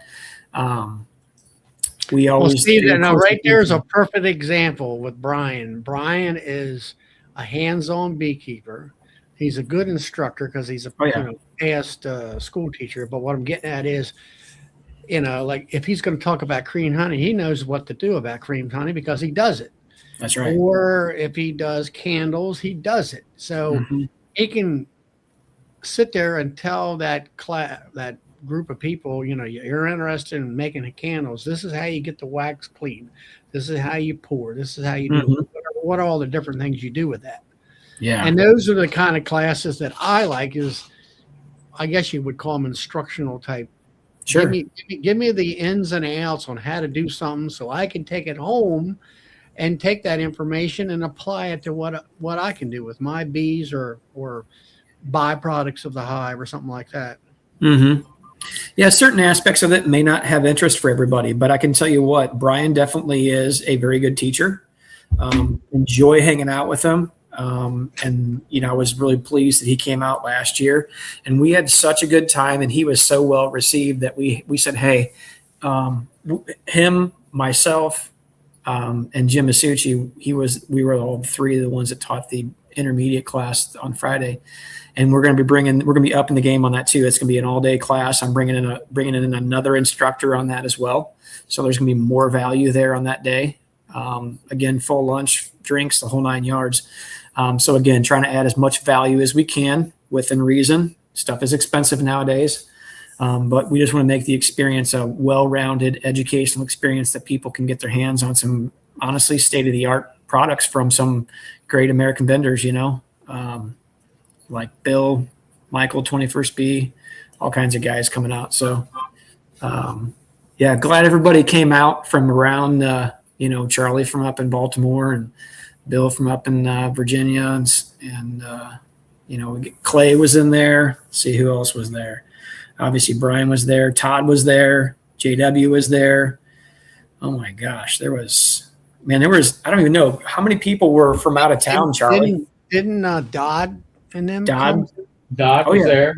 Yeah. So Dodd's doesn't live too far away. He's only about an hour from St. Louis, an hour and 20 minutes, hour and a half, maybe. So he's fairly close.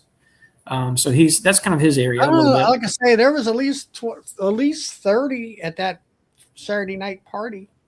Yeah. At least. And the cool thing was that was just not one night. Every night of the conference, we all went down to the lounge down there and had food and got something to drink or whatever. There was at least 25 of us every night down there. Yeah. I'll tell you what, guys. Charlie was keeping me up every night. I go to bed at 9:30. He's keeping me up till midnight. I'll tell you what, that guy's a partier.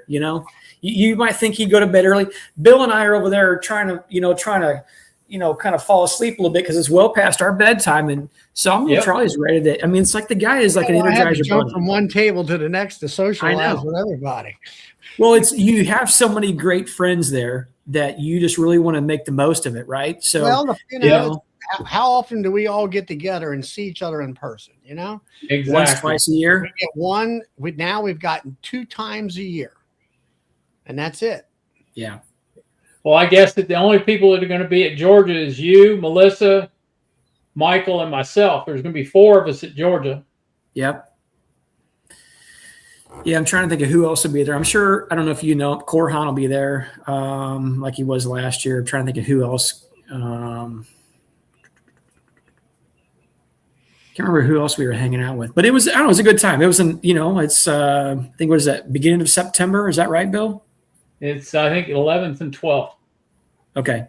Yeah, Mark Zenner lives down in that neck of the woods. Well, he's a little bit south of there, I guess, in the Atlanta area, but maybe Mark said he'll be there. So Mark will be in Georgia. Yeah. So that's 5. 6. Well, the other person you named, that's 6 of us. So, Bill, let me think about this. If Mark Zenner is from the Georgia area, does that mean that he takes us all out to a really cool steak dinner place? Hey, yeah, he's the hometown guy. He knows where all the good places are. There you go. There you go. I got dinner set. Settled. He's the home host. That's right. Yep. I know Mark's up in St. Louis a lot, actually. He works up here a little bit. Remotely up in this area of St. Louis, and he'll stop by our club meetings from time to time, actually. And actually, Mark, I don't know if you're still if you're going to be still in town next week on Tuesday, but we do have a EMBA club meeting that evening, and I have Jerry Hayes. He will be the speaker. Very knowledgeable guy. Anybody ever heard Jerry Hayes speak before? Very knowledgeable.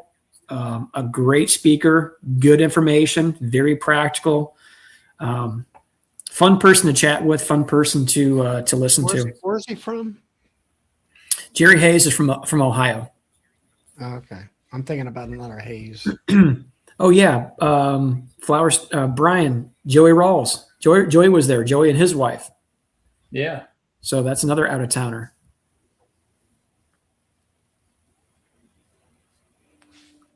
Mark Miller, that's right. Yep. Yeah, Mark Miller was there. Yeah, Tennessee. Yeah, Dodd. We were just saying who was all at the different shows. Well, we went out to dinner to the Hibachi Grill, I guess it was. Yeah, JW's not really an out of towner.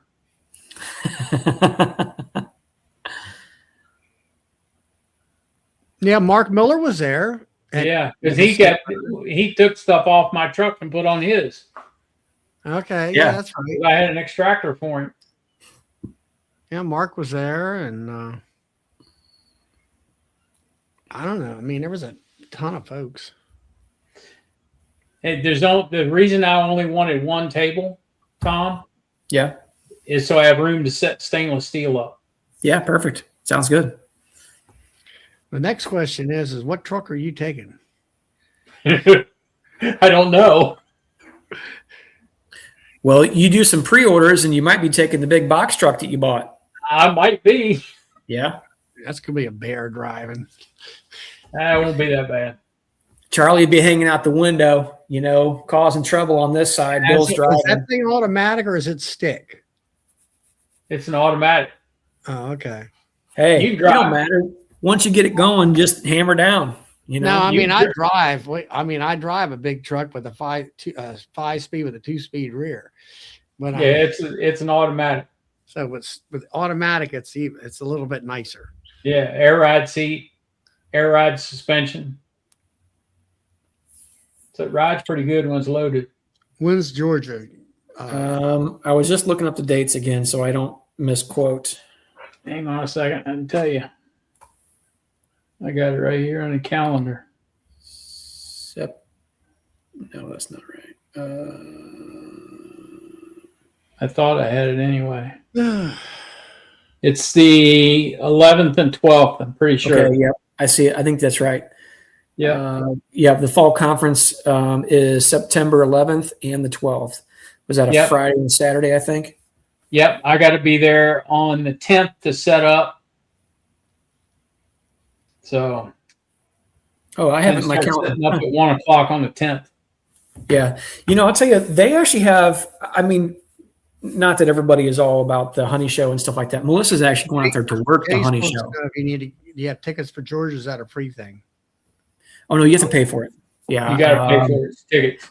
I will say this. If you are planning on attending that, I would sign up to be a member of the Georgia State Beekeepers Association. It'll be much cheaper. It's only $95 as opposed to $150 or $160, I think it is, something like that. Yep. 160, 150 or 160 at the door. Yeah. Yeah. Melissa and I are members of the GMBA, Georgia Beekeepers Association. Georgia Beekeepers Association. Yeah. It really is a good conference. They have some really good speakers. And I'll tell you honestly, if anybody wants a sneak peek, Jamie Ellis, who actually just recently transferred from University of Florida up to Georgia State University as of about a week and a half ago. I was actually talking with him on the phone, ironically, and he was transferring up there. Was that a move up or a move down?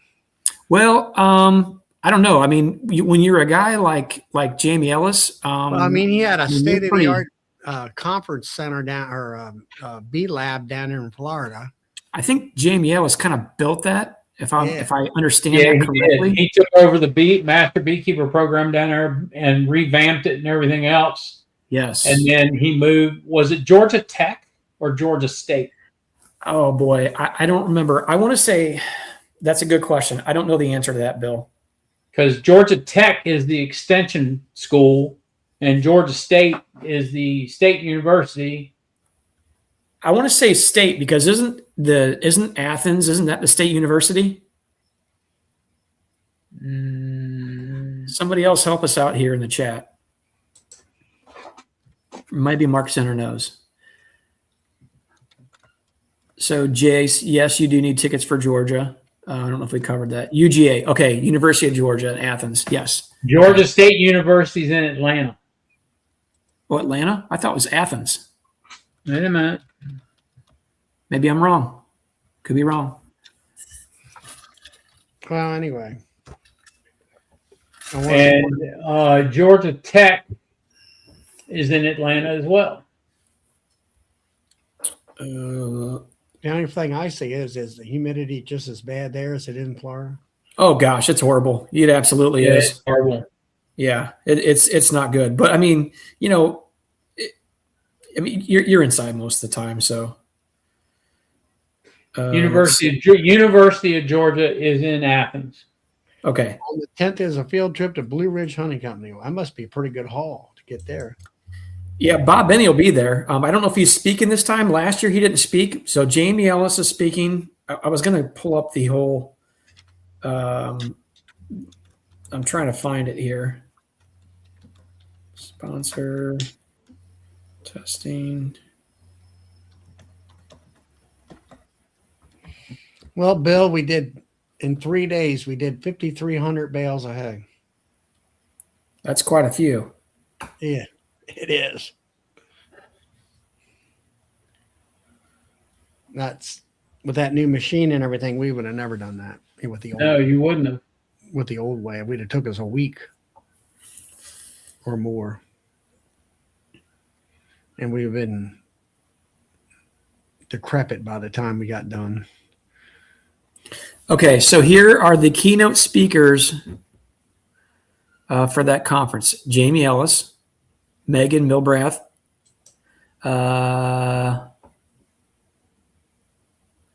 Lewis Bartlett. He's another fun one. Yeah, Mike Evans, Megan, Hillary Kearney.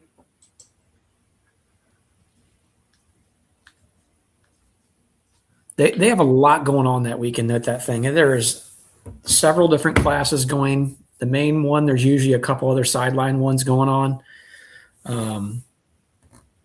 So yeah. Thank you, Rob. Yeah, Jace, why is Georgia the main place for bees? I guess because of the weather and location. It's on the East Coast. You don't want bees from out there in Texas and places like that. I don't know. I guess it kind of started there. I guess.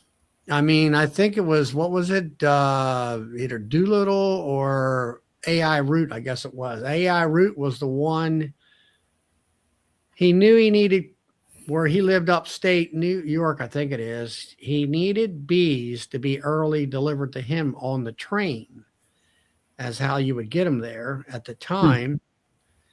and he would pay sort of like a finder's fee or a prize money if you could get bees to him and they were alive.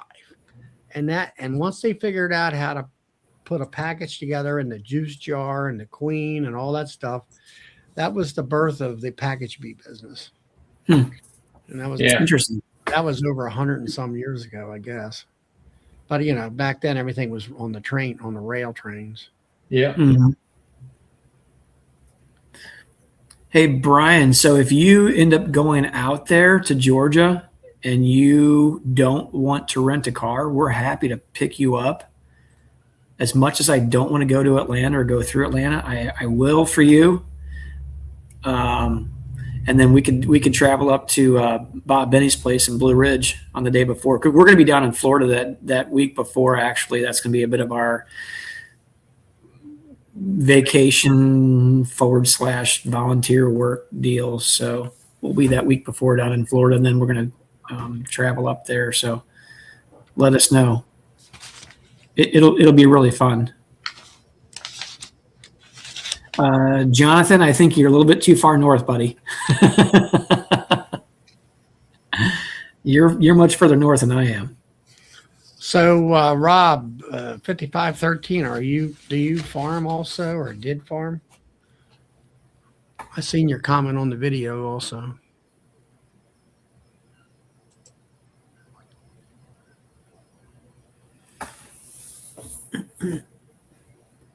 So Gainesville is north of Atlanta.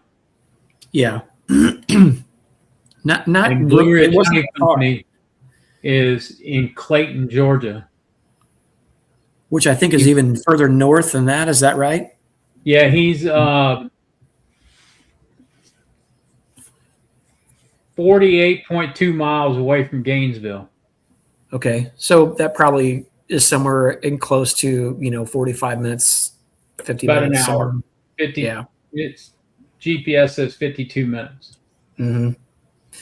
Yeah, because Melissa and I were actually looking at that. We were talking about on the way home stopping by, but I don't think that Bob was going to be there because we were chatting with him at the conference itself.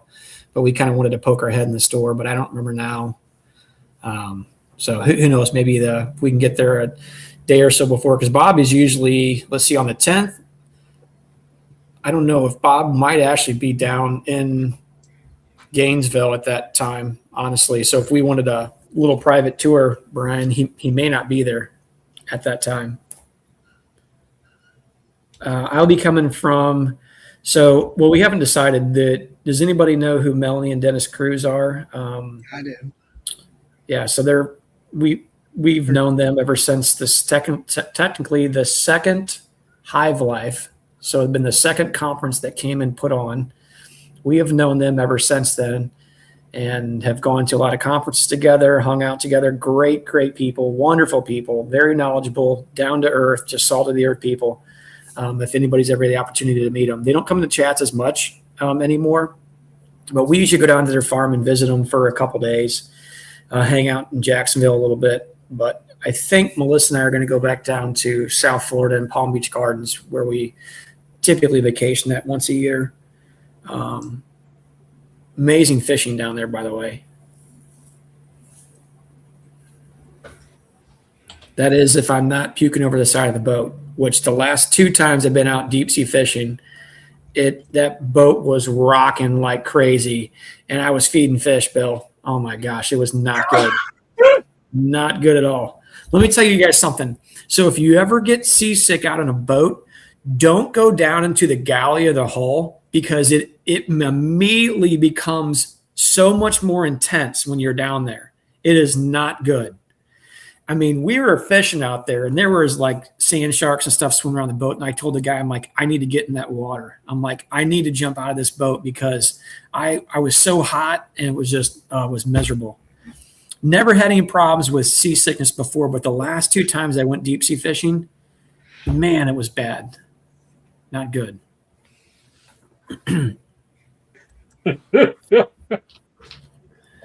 What's funny, Bill, is the guy was like, he goes, "You ready to go in?" And I'm like, "You have any idea how much I just paid for this trip?" And I'm like, "I'm going to stay out here while my boys and wife are still fishing, and I'm going to continue to feed the fish over the side of the boat because I want those guys to haul as much, snapper and, mangrove, red snapper, the whole 9 yards out of there, because we'll usually take it and go to dinner at some point. Even though I felt horrible, I'm like, we are going to haul some fish home for what I paid for this doggone fishing trip. So we it stayed didn't out. cost him anything to buy chum that day, did it? No, he didn't. Those fish were there, buddy. They were there. So, yeah, Brian, it'd be good if you can go. We can just meet up while we're out there and make Michael with 21st B. He'll buy us dinner out there, and then Mark can buy a steak. We can wrangle those guys up. I would say Atlanta would be the airport to fly into, to my knowledge. I don't know that there's a small airport in Gainesville. I don't think there's a small airport in Gainesville. Yeah, I'm not aware of one. Atlanta's a pretty crazy spot, though, and it's a pretty crazy airport. I've been in there multiple times, and holy cow, that place is big. Yes, there is one in Gainesville. It's a city-owned public use airport. It's general aviation. Oh, that's little butter planes. The FFA ID is GVL. Longest runway is 5,500 feet.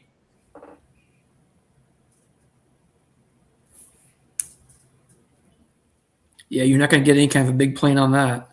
No, you can't. It's not commercial. It's the closest commercial is Hartsfield Jackson. Okay.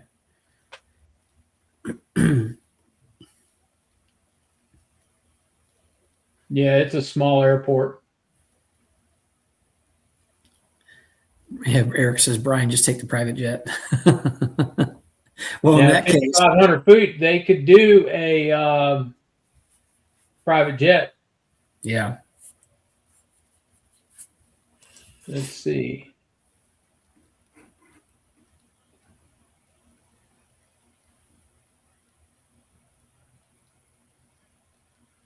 They do have connecting flights to Atlanta, Charlotte, Dallas, and Miami. Well, Atlanta is not that far from from the location in which they're holding the conference area. Yeah, but it's that traffic down in Atlanta. Oh, man. Phew. That's horrible. Wow. Yeah. Anytime we ever travel, because we're going down to Florida, we usually end up going down through Atlanta. It unfortunately is still the fastest way. And I'm telling you, those bypasses they have, they're not any faster. No, We've done they're it so not. many times. It is crazy.